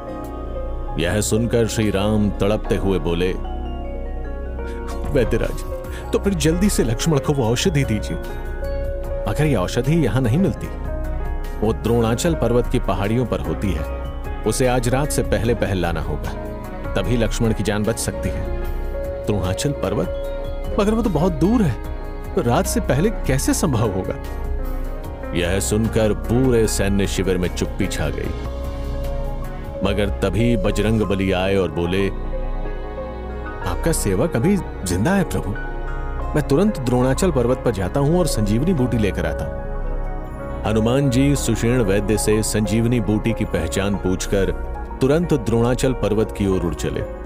लेकिन यह खबर जल्दी ही रावण तक भी पहुंच गई। उसने काल नेमी नाम के एक मायावी राक्षस को हनुमान जी को रोकने के लिए भेजा, जिसने एक ऋषि का वेश बनाकर हनुमान जी को रास्ते से भटकाने की कोशिश की। मगर हनुमान जी उसकी चाल समझ गए। वे उसको मारकर आगे बढ़ गए। जब हनुमान जी द्रोणाचल पहुंचे तो देखा उस पहाड़ पर तो संजीवनी बूटी जैसी बहुत सी बूटियां थी। कौन सी बूटी ले जाए, कौन सी छोड़ें, इसका निर्णय करते तो बहुत देर हो जाती। इसीलिए उन्होंने सोचा कि क्यों ना पूरा पर्वत ही ले जाया जाए, और वह पूरा द्रोणाचल पर्वत ही हाथों में उठाकर चल दिए। जब वो अयोध्या के ऊपर से उड़ते हुए जा रहे थे तो श्री राम के छोटे भाई भरत की नजर उन पर पड़ी और वो सोचने लगे, इतना बड़ा पहाड़ उठाकर कौन उड़ा चला जा रहा है, कहीं ये कोई राक्षस तो नहीं। उन्होंने हनुमान जी पर तीर चला दिया। तीर लगने पर हनुमान जी राम राम कहते हुए जमीन पर गिर पड़े। उनके मुख से राम नाम सुनकर भरत दौड़ते हुए उनके पास गए और उन्हें संभाला। हनुमान जी ने भरत को सारी बात बताई और कहा, भरत जी, श्री राम और रावण का युद्ध जल्दी ही समाप्त होगा, फिर सभी अयोध्या लौट आएंगे। आप उनके स्वागत की तैयारी रखें। भरत से विदा लेकर हनुमान जी जल्दी ही लंका पहुंच गए और इस तरह संजीवनी बूटी लाकर उन्होंने लक्ष्मण जी के प्राण बचाए। यह किस्सा सुनकर राघव बोला, हाँ, मैंने बहुत बार हनुमान जी की ऐसी फोटो देखी है जिसमें वो पर्वत उठाकर उड़ रहे हैं। आज पता चला वो पर्वत द्रोणाचल पर्वत था जिस पर संजीवनी बूटी थी। हाँ, सही कह रहे हो। बाबा, आपने मुझे शुरू में बताया था कि हनुमान जी बाल ब्रह्मचारी थे, लेकिन उनका एक बेटा भी था। आपने मुझे वो कथा नहीं सुनाई, वो सुनाइए ना। ठीक है, वही सुनाता हूं। बात उसी समय की है जब श्री राम और रावण का भयंकर युद्ध चल रहा था। रावण किसी भी तरह श्री राम को हरा नहीं पा रहा था, न छल से न बल से। उसे समझ नहीं आ रहा था कि करे तो क्या करे। तब उसने अपने छोटे भाई अहिरावण को बुलाया, जो पाताल लोक का राजा था। रावण ने उसके साथ मिलकर श्री राम और लक्ष्मण को धोखे से मारने की योजना बनाई।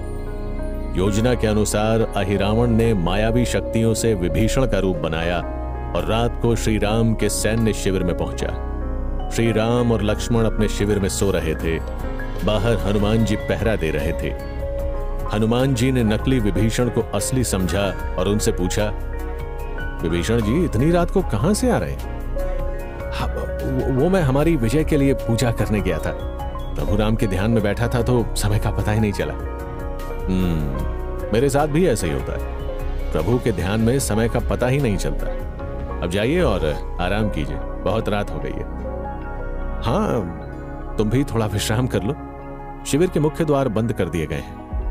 सबके सो जाने के बाद अहिरावण ने श्री राम और लक्ष्मण को अपनी माया से बेहोश किया और उन्हें कंधे पर उठाकर पातालपुरी ले गया। अगली सुबह श्री राम और लक्ष्मण को अपने शिविर में ना पाकर सेना में खलबली मच गई। विभीषण ने हनुमान जी से पूछा, ये कैसे संभव हुआ? रात को तो आप प्रभु के शिविर के बाहर पहरा दे रहे थे। हाँ, जब आप रात को पूजा करके आए थे और हमारी बात हुई थी तो मैं पहरा दे रहा था। बाद में सब शिविर में आ गए तो मैं भी विश्राम के लिए चला गया था। मगर मैं तो कल शाम से अपने शिविर में ही था। आपसे मेरी कल रात कोई बात नहीं हुई। यह सुनकर सभी हैरान रह गए। हनुमान जी ने सभी को कल रात की पूरी घटना बताई। इस पर विभीषण बोले, हो ना हो, वो जरूर मायावी असुर अहिरावण ही था, क्योंकि उसके अलावा कोई और मेरा रूप धारण नहीं कर सकता। जरूर उसने अपनी माया के बल पर श्री राम और लक्ष्मण का हरण किया होगा और उन्हें पातालपुरी ले गया होगा। यह सुनकर हनुमान जी क्रोध से तमतमा उठे। वो कितना भी मायावी या शक्तिशाली क्यों ना हो, अब उसके प्राणों की खैर नहीं। हनुमान जी ने विभीषण से पातालपुरी जाने का तरीका समझा और तुरंत अपनी गदा उठाकर चल दिए। पातालपुरी समंदर के नीचे बसी हुई थी। हनुमान जी को वरुण देवता का वरदान था कि पानी भी उनका कुछ नहीं बिगाड़ पाएगा, इसीलिए वो आराम से वहां चले गए। वहां पहुंचकर हनुमान जी ने अहिरावण के महल में जाने की कोशिश की, लेकिन उन्हें एक द्वारपाल ने रोक लिया। हनुमान जी उस द्वारपाल को देखकर हैरान रह गए, क्योंकि वो देखने में बिल्कुल हनुमान जी के जैसा ही लगता था। हनुमान जी जबरदस्ती अंदर जाने लगे तो द्वारपाल ने उन्हें युद्ध के लिए ललकारा। दोनों में जबरदस्त युद्ध हुआ और आखिरकार हनुमान जी ने द्वारपाल को परास्त कर दिया। हनुमान जी के मन में अभी भी वही सवाल था, आखिर ये मेरे जैसा दिखने वाला वानर यहां आया कैसे? उन्होंने द्वारपाल से पूछा, तुम कौन हो? देखने में तो वानर जाति के लग रहे हो, फिर यहां पाताल लोक में क्या कर रहे हो? आपने सही पहचाना, मैं पाताल नरेश अहिरावण का सेवक हूं, लेकिन जाति से मैं वानर ही हूं, क्योंकि मेरे पिता केसरी नंदन श्री हनुमान जी भी जाति से वानर है। मेरा नाम मकरध्वज है। हनुमान जी ने अभी भी मकरध्वज को अपनी असली पहचान नहीं बताई थी। ऐसा कैसे हो सकता है? मैं उन्हें जानता हूं, उनका कोई पुत्र नहीं। जी हां, वो बाल ब्रह्मचारी हैं। लेकिन जब वो लंका जलाकर वापस जा रहे थे तो समुद्र में उनके पसीने की कुछ बूंदें टपक पड़ी, जिनको एक मछली ने निगल लिया था। मैं उसी मछली के गर्भ से पैदा हुआ हूं। मेरा जन्म यहीं हुआ और तब से मैं पाताल लोक में असुरराज अहिरावण की सेवा में हूं। यह सुनकर हनुमान जी ने उसे अपना परिचय दिया। तब मकरध्वज उनके चरणों में गिर पड़ा। हनुमान जी ने उसे उठाकर गले से लगा लिया और उससे श्री राम लक्ष्मण के बारे में पूछा। मकरध्वज ने बताया, कल रात असुरराज 2 लोगों को लेकर यहां आए थे और आज वो देवी को उनके बलि चढ़ाएंगे। अंदर उसी के लिए पूजा चल रही है। वो 2 लोग और कोई नहीं बल्कि प्रभु श्री राम और उनके भाई लक्ष्मण हैं। मैं उन्हीं को यहां से सुरक्षित लेने आया हूं पुत्र। मगर पिताजी, यह असंभव है। अहिरावण को देवी का वरदान मिला हुआ है, उसे कोई नहीं मार सकता, ना ही हरा सकता है। कोई तो तरीका होगा मारने का। अंदर देवी की प्रतिमा है और वहां 5 अलग अलग दिशाओं में बहुत दूर दूर 5 दीपक जले हुए रखे हैं। देवी ने अहिरावण को वरदान दिया हुआ है कि तुम्हें सिर्फ वही मार सकता है जो एक साथ इस 5 दीपक को अपनी फूंक से बुझा दे। मगर 5 अलग अलग कोनों में रखे दीपकों को कोई कैसे एक साथ बुझा सकता है? तुम उसकी चिंता ना करो पुत्र, श्री राम कृपा से सब संभव है।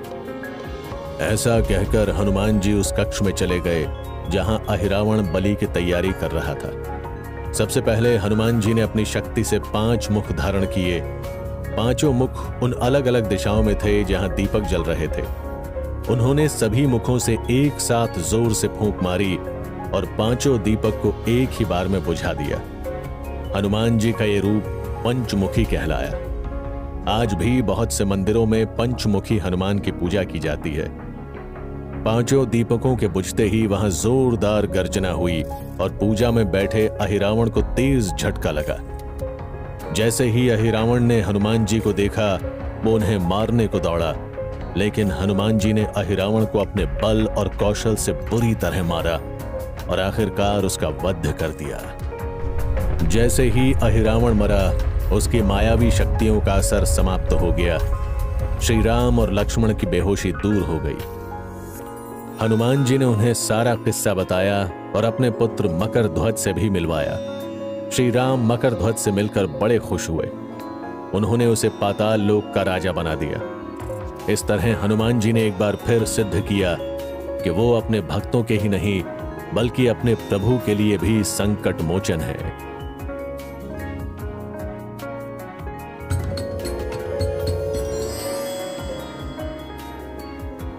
कहते हैं हरि अनंत, हरि कथा अनंता। ये बात हनुमान जी पर भी लागू होती है। वो भी अनंत हैं और उनकी कथाएं भी अनंत हैं। हनुमान जी के पुत्र की कथा सुनकर राघव ने साधु बाबा से पूछा, बाबा, श्री राम जब रावण को मारकर अयोध्या लौटे तो उसके बाद क्या हुआ? क्या हनुमान जी श्री राम के साथ अयोध्या लौटे थे या वो सुग्रीव के साथ किष्किंधा चले गए थे? श्री राम के साथ सभी लोग अयोध्या आए थे। सुग्रीव, अंगद, हनुमान जी और उनके सभी साथी। अयोध्या में सभी का बहुत स्वागत सत्कार हुआ। सबने मिलकर दिवाली मनाई, खूब उत्सव हुए। उस समय का भी एक प्रसिद्ध किस्सा है। जब श्री राम वापस राज सिंहासन पर बैठे तो उन्होंने अपना साथ देने वाले हर व्यक्ति को इनाम दिया, लेकिन हनुमान जी को कुछ नहीं दिया। सीता माता ने जब यह देखा तो सोचा, स्वामी सभी को कुछ ना कुछ पुरस्कार दे रहे हैं, लेकिन हनुमान जी को कुछ नहीं दिया। कहीं उन्हें इस बात का बुरा ना लग जाए। ऐसा सोचकर सीता माता ने अपनी बेशकीमती मोतियों की माला गले से निकाली और हनुमान जी को देने लगी। पुत्र हनुमान, यह माला स्वामी की ओर से उपहार स्वरूप ग्रहण करो। हनुमान जी ने उसे बड़ी विनम्रता के साथ स्वीकार किया, लेकिन कुछ समय बाद एक एक मोती को उलट पुलट कर देखने लगे और माला से निकालकर फेंकने लगे। ये देखकर राज दरबारी उनकी हंसी उड़ाने लगे। सच ही कहा है किसी ने, बंदर क्या जाने अदरक का स्वाद। इतनी कीमती सुंदर माला और ये वानर उसे यूं ही तोड़ तोड़ कर फेंक रहा है। इसके लिए वृक्ष के फल में और कीमती मोती में कोई अंतर नहीं। श्री राम भी उनको ऐसा करते देख मुस्कुरा उठे और पूछने लगे, ये क्या कर रहे हो हनुमान? यूं मोतियों को क्यों फेंक रहे हो? प्रभु, मैं हर मोती को उलट पुलट के देख रहा हूं कि शायद मुझे इसमें आपके दर्शन हो जाए, मगर इनमें मुझे ना मेरे राम दिखाई दे रहे हैं ना सीता माता। फिर मैं इन बेकार मोतियों का क्या करूंगा? मेरे लिए तो ये पत्थर ही हैं। यह सुनकर एक दरबारी चिढ़ गया और कहने लगा, क्या तुम्हें एक मोती और पत्थर में कोई अंतर नजर नहीं आता? जिस चीज में राम नहीं वो मेरे लिए बेकार ही है, चाहे वो हीरा हो या मोती। और जिसमें राम के दर्शन हो जाए वो अमूल्य है, चाहे वो कंकर हो या पत्थर। तो फिर तुम खुद को कितना महत्व देते हो वानर? क्या तुम्हारे अंदर भी राम है? हाँ, मेरे अंदर राम है, तभी तो मेरे अंदर प्राण है। क्या तुम अपनी बात को सिद्ध कर सकते हो? हाँ, क्यों नहीं। ऐसा कहकर हनुमान जी ने जोर से जय श्री राम की हुंकार भरी और अपने हाथों से अपना सीना चीर दिया। पूरी सभा को हनुमान जी के हृदय में श्री राम और माता सीता की छवि दिखाई दी। ये नजारा देखकर सभी हैरान रह गए और सबने मान लिया कि हनुमान जैसा राम भक्त और कोई नहीं। राम जी सीता माता की ओर देखकर मुस्कुरा उठे, जैसे कह रहे हों, ऐसे भक्त को मैं भला क्या इनाम दे सकता हूं सीता? उसे तो मैंने खुद को ही दे रखा है। वाह, कैसी अद्भुत भक्ति है हनुमान जी की। क्या इसके बाद हनुमान जी अयोध्या से वापस लौट आए थे? हनुमान जी को श्री राम के बिना चैन कहाँ था। वो तो मरते दम तक उनकी सेवा में रहना चाहते थे, इसीलिए वो श्री राम के सेवक बन उनके महल में ही रहने लगे। एक बार की बात है, माता सीता अपने कमरे में बैठी श्रृंगार कर रही थी। वहां पर किसी काम से हनुमान जी आए। उन्होंने देखा कि सीता माता अपने बालों में चमेली का तेल लगा रही हैं और मांग में सिंदूर भर रही हैं। हनुमान जी ने उत्सुकता से पूछा, माता, आप ये सिंदूर और तेल क्यों लगाती हैं? माता सीता को हनुमान जी के इस भोलेपन पर हंसी आ गई और उन्होंने यूं ही कह दिया, अपने स्वामी श्री राम की खुशी के लिए। यह सुनकर हनुमान जी की आंखों में चमक आ गई। वो सोचने लगे, अगर माता सीता के इतना सा सिंदूर और तेल लगाने पर प्रभु श्री राम खुश हो सकते हैं, तो क्यों ना मैं अपने पूरे शरीर पर ही चमेली का तेल और सिंदूर लगा लूं? तब प्रभु श्री राम कितने ज्यादा खुश होंगे। और हनुमान जी ने अपने पूरे शरीर पर सिंदूर और चमेली का तेल लगाकर बैठ गए। श्री राम को जब यह बात पता चली तो उन्होंने हनुमान जी से बड़े प्यार से कहा, हनुमान, तुम जिस निष्काम भावना से, जिस प्रेम से मेरी सेवा करते हो, मैं उससे ही बहुत खुश रहता हूं। तुम्हें उससे ज्यादा और कुछ करने की जरूरत नहीं। बस तभी से हनुमान जी को चमेली के तेल में सिंदूर मिलाकर चोला चढ़ाने की परंपरा चल पड़ी। इससे हनुमान जी प्रसन्न होते हैं और अपने भक्तों के कष्ट दूर करते हैं। वाह, कैसी मासूम भक्ति है हनुमान जी की। एक तरफ वो इतने शक्तिशाली, चतुर और अलग अलग सिद्धि रखने वाले थे, और दूसरी ओर उनमें ऐसा भोलापन भी था। हनुमान जी को कभी भी अपने बल और शक्तियों पर अभिमान नहीं हुआ। वो तो बस श्री राम की सेवा करके ही अपने जीवन को सफल मानते थे। आजकल किसी में जरा सी कोई खूबी आ जाए तो वो खुद को पता नहीं क्या समझने लगता है। और एक तरफ हनुमान जी हैं, इतनी सिद्धियों के स्वामी होकर भी वो खुद को सिर्फ प्रभु राम का सेवक समझते थे। एक किस्सा सुनाता हूं तुम्हें हनुमान जी की सेवा का। अयोध्या लौटने के बाद हनुमान जी हर समय राम जी की सेवा में उपस्थित रहते थे। वो किसी और के लिए कोई काम छोड़ते ही नहीं थे। इससे भरत, लक्ष्मण और शत्रुघ्न को बड़ी समस्या होने लगी, क्योंकि उन्हें श्री राम की सेवा करने का कोई मौका नहीं मिल रहा था। तब तीनों ने मिलकर एक योजना बनाई। आज श्री राम से आज्ञा लेकर उनकी सारी सेवाएं आपस में बांट ली। जब हनुमान जी श्री राम की सेवा के लिए पहुंचे तो भरत जी उनसे बोले, हनुमान जी, आप भैया राम की सेवा के लिए परेशान ना हो। अब से उनकी सारी सेवाओं की देखरेख हम तीनों भाई मिलकर कर लिया करेंगे। आप यहाँ पर हमारे मेहमान हैं, आप आराम से रहें। यह सुनकर हनुमान जी बड़े दुखी हो गए। श्री राम की सेवा किए बिना तो वो पल भर भी नहीं रह सकते थे। वो तुरंत श्री राम के पास गए और हाथ जोड़कर कहने लगे, प्रभु, मुझे आपकी सेवाओं से दूर किया गया है, मुझे कुछ तो सेवा सौंपिए। मैं क्या करूं हनुमान, मेरे भाइयों ने सारी सेवाएं बांट ली है। प्रभु, कोई तो सेवा होगी मेरे लिए, कुछ तो रह गया होगा।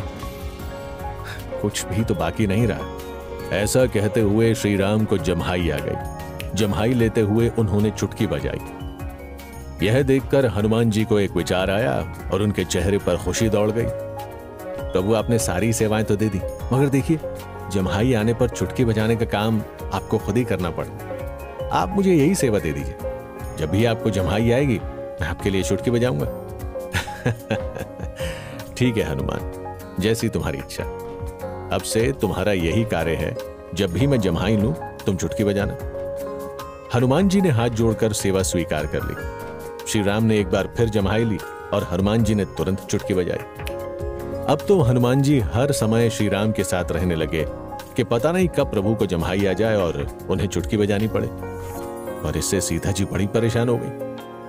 उन्होंने रात को सोने के समय हनुमान जी को बड़ी मुश्किल से समझाकर कक्ष से बाहर भेजा, लेकिन तब एक समस्या हुई। श्री राम जी को रात को जम्हाई आई, लेकिन हनुमान जी तो वहां चुटकी बजाने को थे नहीं, जिससे श्री राम का मुंह खुला का खुला रह गया। सीता माता ये देखकर घबरा गई। स्वामी, यह क्या हुआ? आपका मुंह बंद क्यों नहीं हो रहा? कैसे होगा सीता, जब तक हनुमान चुटकी नहीं बजाएगा मैं मुंह बंद नहीं कर सकता। ये सेवा उसी ने ली है ना। सीता माता दौड़ी दौड़ी बाहर गई और हनुमान जी को चुटकी बजाने के लिए बुला कर लाई।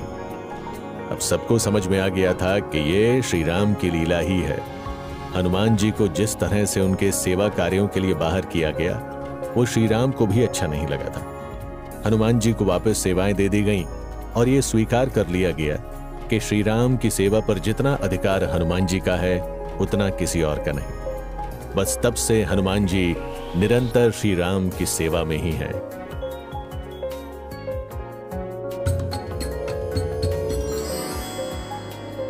श्री हनुमान जी की राम भक्ति के तो इतने किस्से हैं कि उम्र बीत जाए मगर वे खत्म ना हो। राम से बड़ा राम का नाम, ये कहावत भी हनुमान जी ने ही सिद्ध की थी।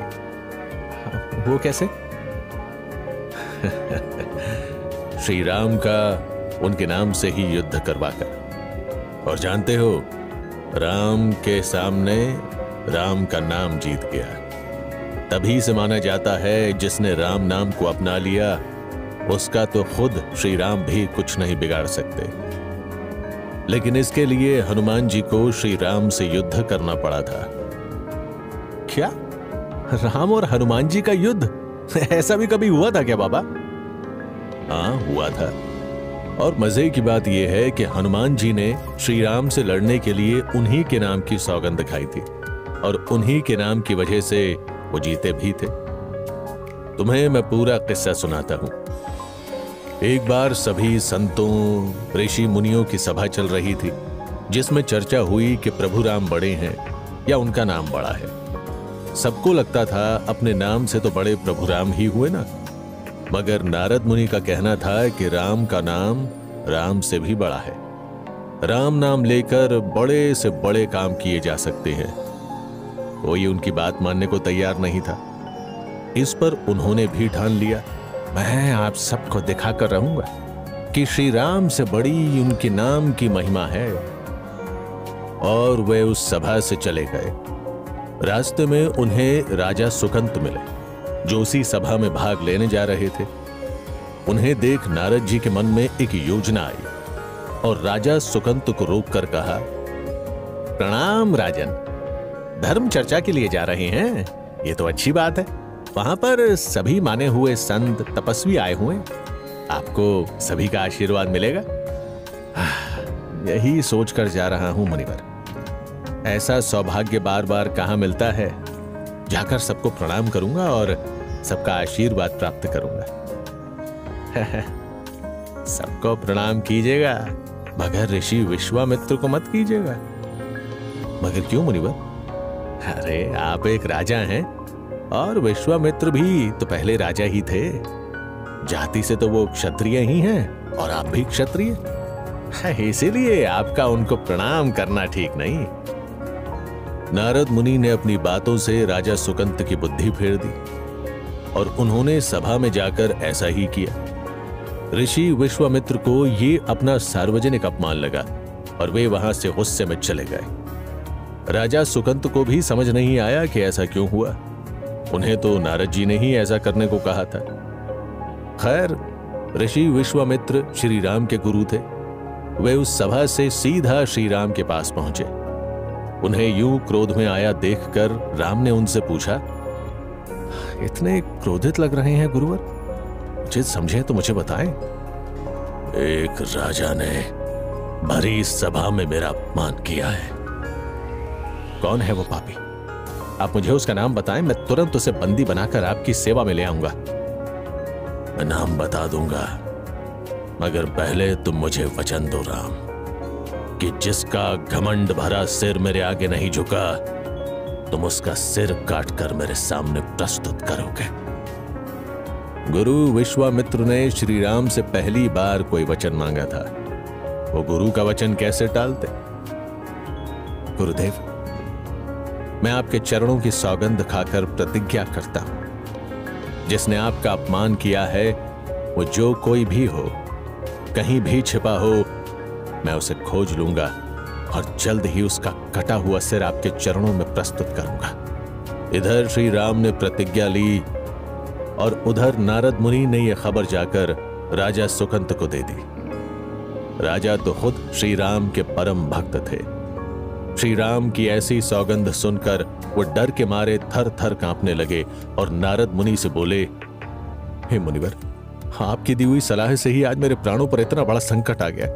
अब आप ही मुझे इससे बाहर निकालिए। चिंता मत करो राजन, मेरे पास इसका एक उपाय है। ऐसा करो, मन में राम नाम जपते रहो और रोते हुए हनुमान जी की माता अंजनी की शरण में चले जाओ। उनसे श्री राम के नाम पर अपने प्राणों की भीख मांगो। अगर उन्होंने आपकी रक्षा का वचन दे दिया तो समझ लीजिए फिर संसार में ऐसा कोई नहीं जो आपके प्राण ले सके। हाँ, मगर आपको दो बातें ध्यान रखनी है। पहली बात, उनको ये नहीं बताना है कि आपकी जान के पीछे कौन पड़ा है, और दूसरी बात, ये तो भूलकर नहीं बताना है कि आपको ये सब करने को मैंने कहा है।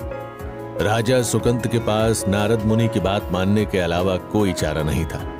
वो रोते हुए माता अंजनी के घर पहुंच गए। माता अंजनी उनकी आवाज सुनकर बाहर आई तो राजा सुकंत ने उनके चरण पकड़ लिए। मेरी रक्षा करो माता, मैं आपकी शरण में आया हूं। आप वीर हनुमान की माता हैं, आप ही मेरी जान बचा सकती हैं। चिंता ना करो पुत्र, मैं तुम्हें अभय वरदान देती हूँ, तुम्हें कुछ नहीं होगा। माता अंजनी ने राजा सुकंत को अपने महल में शरण दे दी और उनके रहने खाने की व्यवस्था भी करा दी। उन्होंने हनुमान जी को जल्द ही बुलावा भेजा। माता के बुलावे पर हनुमान जी भी वहां तुरंत आ गए। माता अंजनी ने हनुमान जी को सारी बात बताई और उनसे वचन मांगा कि वो उनके शरणागत राजा की रक्षा करेंगे। इस पर हनुमान जी बोले, माता, मैं प्रभु श्री राम की सौगंध खाता हूं कि मैं हर हाल में राजा सुकंत की रक्षा करूंगा। जीते जी माता का वचन झूठा नहीं होने दूंगा।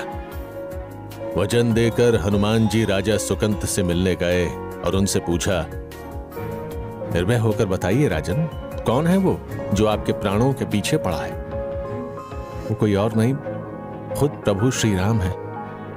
ऋषि विश्वामित्र के कहने पर उन्होंने मेरा वध करने की सौगंध खाई है। इतना सुनते ही हनुमान जी के ऊपर जैसे कोई पहाड़ टूट पड़ा।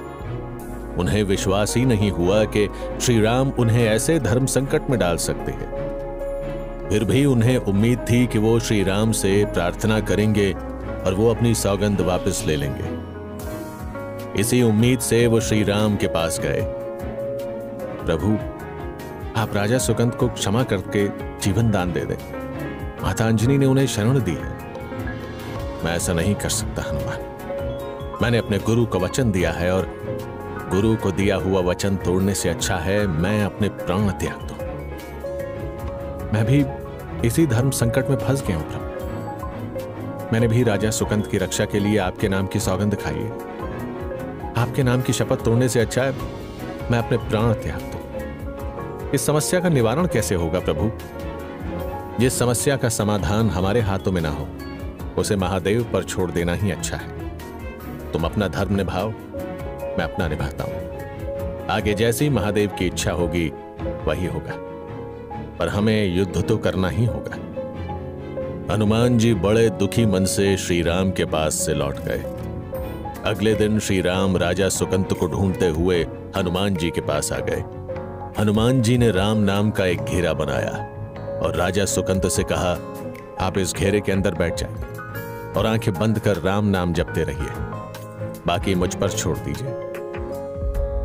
राजा सुकंत ने ऐसा ही किया। श्री राम वहां पर आए और राजा को बैठा देख उस पर तीर चला दिया, मगर वो तीर राम नाम का घेरा नहीं भेद पाए। राम जी ने और बहुत से तीर छोड़े मगर सभी नाकाम हो गए। वो परेशान होकर लक्ष्मण से बोले कि क्या हो रहा है लक्ष्मण, मेरे तीर सुकंत तक क्यों नहीं पहुंच पा रहे?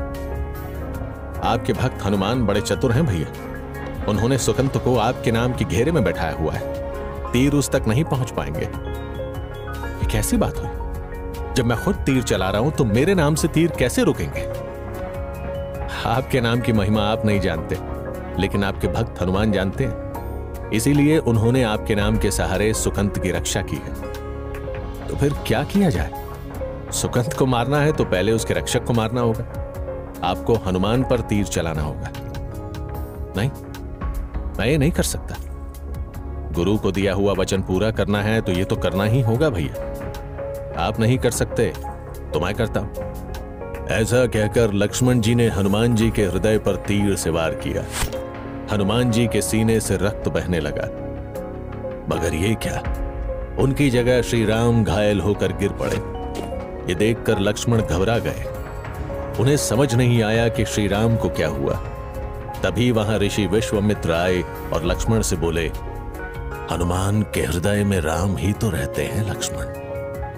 तुम्हारा तीर हनुमान को नहीं, उनके दिल में बसे राम को लगा है।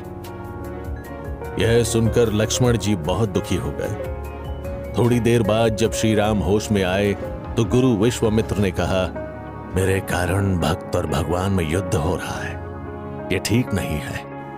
मैं सुकंत को क्षमा करता हूं और आपसे अपना वचन वापस लेता हूं।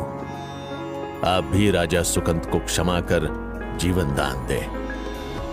यह सुनकर प्रभु श्री राम, हनुमान और राजा सुकंत सबके चेहरे खिल उठे। राजा सुकंत दौड़कर ऋषि विश्वामित्र के चरणों में गिर पड़े और उस दिन के लिए माफी मांगने लगे। मुनिवर, आपका अपमान करने की मेरी कोई मंशा नहीं थी। मुझे तो ऐसा करने के लिए नारद मुनि ने कहा था। नारद मुनि ने? मगर क्यों? तभी वहां नारद मुनि आ गए और हंसते हुए बोले, क्या करता ऋषिवर, सभा में सभी मुझसे इस बात का प्रमाण मांग रहे थे कि श्री राम का नाम उनसे बड़ा है, तो आज मैंने साक्षात प्रमाण दे दिया। राम नाम को पकड़कर बैठे राजा सुकंत को स्वयं श्री राम भी नहीं मार पाए। राम नाम के बल के आगे श्री राम का बल नाकाम रहा। और क्या प्रमाण चाहिए इस बात का? और इस तरह राम और हनुमान का युद्ध समाप्त हुआ। कहो राघव, कैसी लगी कथा? बाबा, बहुत अच्छी लगी, लेकिन मैं सोच रहा था नारद मुनि ने कैसे सबको परेशानी में डाल दिया। नहीं, नारद मुनि ने भक्तों को शिक्षा दी कि बस राम नाम अपना लो, श्री राम की कृपा भी बरसेगी और श्री हनुमान की भी।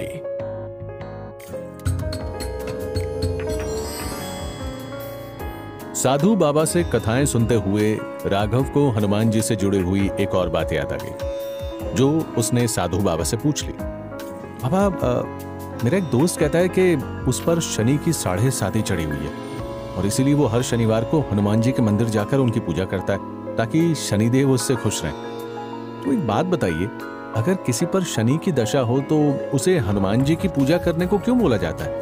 क्या शनिदेव हनुमान जी के भक्त हैं? भक्त भी अलग अलग तरह के होते हैं बेटा। कोई प्रेम के कारण भक्त बनता है जैसे हनुमान जी, और कोई डर से भक्त बनता है जैसे शनिदेव बने थे हनुमान जी के। इसके पीछे जो कथा है वो मैं तुम्हें सुनाता हूं। शनिदेव सूर्यदेव के पुत्र थे और हनुमान जी सूर्यदेव के शिष्य थे। इस तरह से हनुमान जी शनिदेव को अपने भाई की तरह मानते थे। शनिदेव भगवान शिव के भक्त थे। वो बहुत न्याय प्रिय थे। वे किसी की कोई गलत बात बर्दाश्त नहीं करते थे।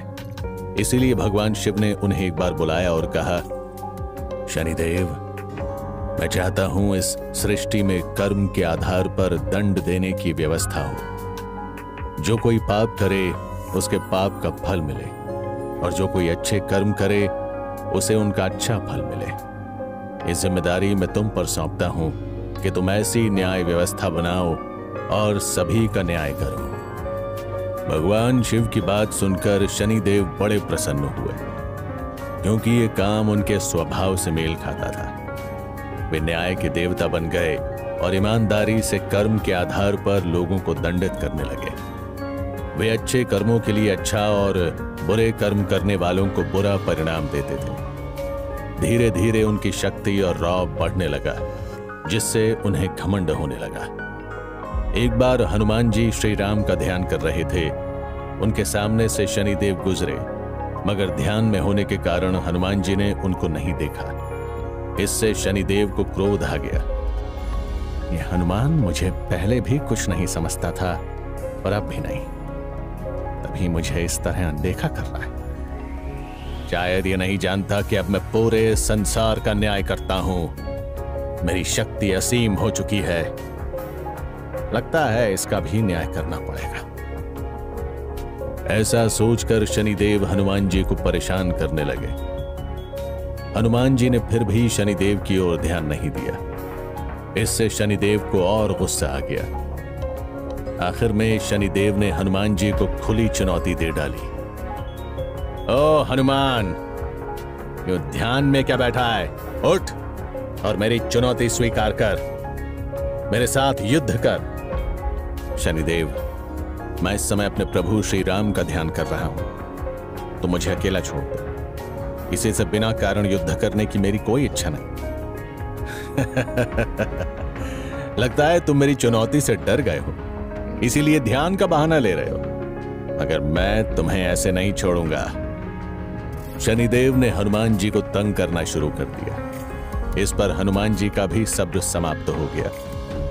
उन्होंने शनिदेव को अपनी पूंछ में लपेटा और फिर इधर उधर पत्थरों पर रास्ते पर पटकने लगे। शनिदेव का बुरा हाल हो गया। उनको बहुत चोटें भी लगी।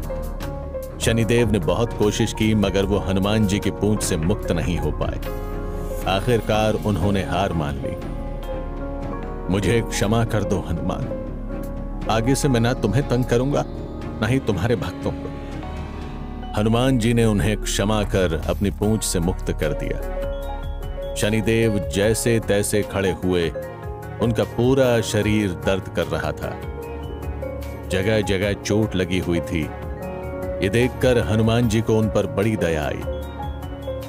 हनुमान जी ने शनिदेव को एक चमत्कारी तेल देते हुए कहा, लो शनिदेव, इस तेल को अपने शरीर पर मल लो। ये तुम्हें पीड़ा से मुक्ति देगा और तुम्हारी चोट को ठीक करेगा। शनिदेव ने ऐसा ही किया। उस तेल से उनकी सारी पीड़ा दूर हो गई। बस तभी से शनिदेव को शनिवार के दिन तेल चढ़ाने की परंपरा शुरू हो गई। माना जाता है ऐसा करने पर शनिदेव प्रसन्न होते हैं और वे हमारे दुख तकलीफों को दूर करते हैं। अच्छा, आज पता चला शनिवार को भी हनुमान जी की पूजा क्यों की जाती है। मगर एक बात बताइए बाबा, जब कभी भूत प्रेतों का डर लगता है या सुपरनैचुरल अनुभव होते हैं, तब भी बड़े बुजुर्ग हनुमान जी का नाम लेने को या हनुमान चालीसा पढ़ने को कहते हैं। ऐसा क्यों है? हनुमान जी की 3 खासियत है जिनकी वजह से उनका नाम सुनकर कोई भी नकारात्मक शक्ति हमारे आसपास नहीं ठहर सकती। पहली है उनकी भक्ति, दूसरी है उनकी शक्ति और तीसरी है कि वो खुद महादेव का अवतार है और महादेव भूत प्रेतों के स्वामी है। ओह, अब एक आखिरी बात सच सच बताइए बाबा, जैसे आपने कहा था कि हनुमान जी आज भी जिंदा है और इस पृथ्वी पर है, उन्होंने कभी भी संसार को नहीं छोड़ा, तो क्या सच में ऐसा है? मेरे कहने से क्या होगा बेटा, तुम्हारा विश्वास ही तुम्हें सच्चाई का सबूत दे सकता है। मुझे विश्वास है कि हनुमान जी आज भी हमारे पास ही हैं, तो वो है। हनुमान जी को सीता माता ने अशोक वाटिका में अमरता का वरदान दिया था, लेकिन जब प्रभु श्री राम ने ये संसार छोड़कर जाने की सोची, तब हनुमान जी बहुत विचलित हो गए थे और कहने लगे, प्रभु अगर आप ही यहां नहीं रहेंगे तो मैं यहां रहकर क्या करूंगा? श्री हनुमान, कलयुग में धरती पर बहुत पाप बढ़ेंगे, लोगों में ज्ञान की भक्ति की कमी होगी, वे भ्रष्टाचारी दुराचारी होंगे। उस समय मेरा जो कोई भक्त दुखी होगा, पीड़ित होगा, तुम उसके संकटों को हरना, उसकी मदद करना।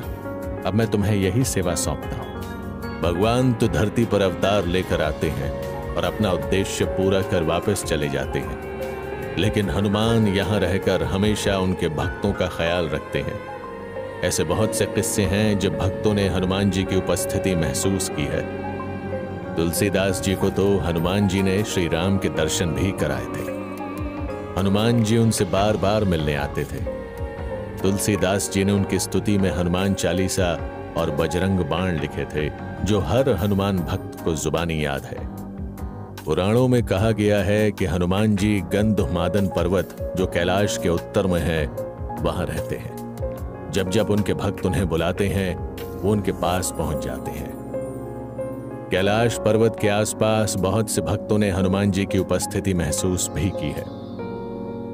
पांडवों से जुड़ी एक कथा भी है जिससे पता चलता है हनुमान जी द्वापर युग में भी थे। दरअसल भीम को अपने बल पर बड़ा घमंड था। जब पांडव अपने अज्ञातवास के समय गंधमादन पर्वत के पास पहुंचे, तब भीम ने हनुमान जी को वहां आराम करते हुए देखा। भीम उन्हें पहचान नहीं पाए और अकड़ कर बोले, ओए वानर, तुम्हारी पूंछ ने मेरा रास्ता रोका हुआ है, अपनी पूंछ तुरंत हटा लो। अगर इस पर गलती से मेरा पैर आ गया तो जिंदा नहीं बचोगे। मैं तो बहुत बूढ़ा हो गया हूं, मुझ में इस पूंछ को हिलाने की क्षमता नहीं बची। तुम ही मेरी पूंछ उठाकर एक और रख दो। भीम ने ऐसा ही करने की कोशिश की, मगर वे हनुमान जी की पूंछ को जरा भी हिला नहीं पाए। इस तरह उन्होंने भीम का बलशाली होने का अहंकार तोड़ा था। हमारे देश में ऐसे बहुत से भक्त और संत हुए जिन्होंने समय समय पर हनुमान जी के दर्शन किए। उनके दर्शन करने को उसी स्तर की भक्ति भी चाहिए, बाकी तो उनकी मर्जी। कृपा करनी होती है तो करते ही हैं, जैसे तुम्हें आकर बचा लिया और तुम हो कि मुझसे पूछ रहे हो कि हनुमान जी आज भी हैं या नहीं है? साधु की बात सुन राघव हंस पड़ा। मुझे इस बात में अब कोई शक नहीं कि मुझे हनुमान जी नहीं बचाए। सच कहूं बाबा, मुझे तो अभी हनुमान जी का ही रूप लग रहे हैं। मेरी जान बचाई, मेरी सेवा की और मुझे इतनी सुंदर हनुमान कथाएं सुनाई। ठीक है ठीक है, अब थोड़ा आराम कर लो। आराम करके कुछ अच्छा लगेगा तो तुम्हारे घर जाने का प्रबंध देखेंगे। राघव साधु बाबा की कुटिया में जाकर लेट गया और उसकी आंख लग गई। थोड़े समय बाद उसकी आंख खुली तो उसने देखा कि उसके आसपास कुछ लोग खड़े थे और कह रहे थे, बड़ा किस्मत वाला है लड़का, इतनी गहरी खाई में गिरकर भी जिंदा बच गया, और देखो तो कुछ ज्यादा चोट भी नहीं लगी। साहब बजरंगबली की कृपा है। राघव ने आंखें खोलकर चारों ओर देखा तो हैरान रह गया। वहां ना कोई साधु था ना कोई कुटिया। वो पत्थरों पर पड़ा हुआ था, लेकिन बिल्कुल ठीक था। उसके शरीर में अभी भी वही एनर्जी थी जो उसने पहले महसूस की थी। उसकी आंखों के आगे उन साधु बाबा का चेहरा घूम गया और वह कह उठा, आप कोई और नहीं, मेरे हनुमान ही थे।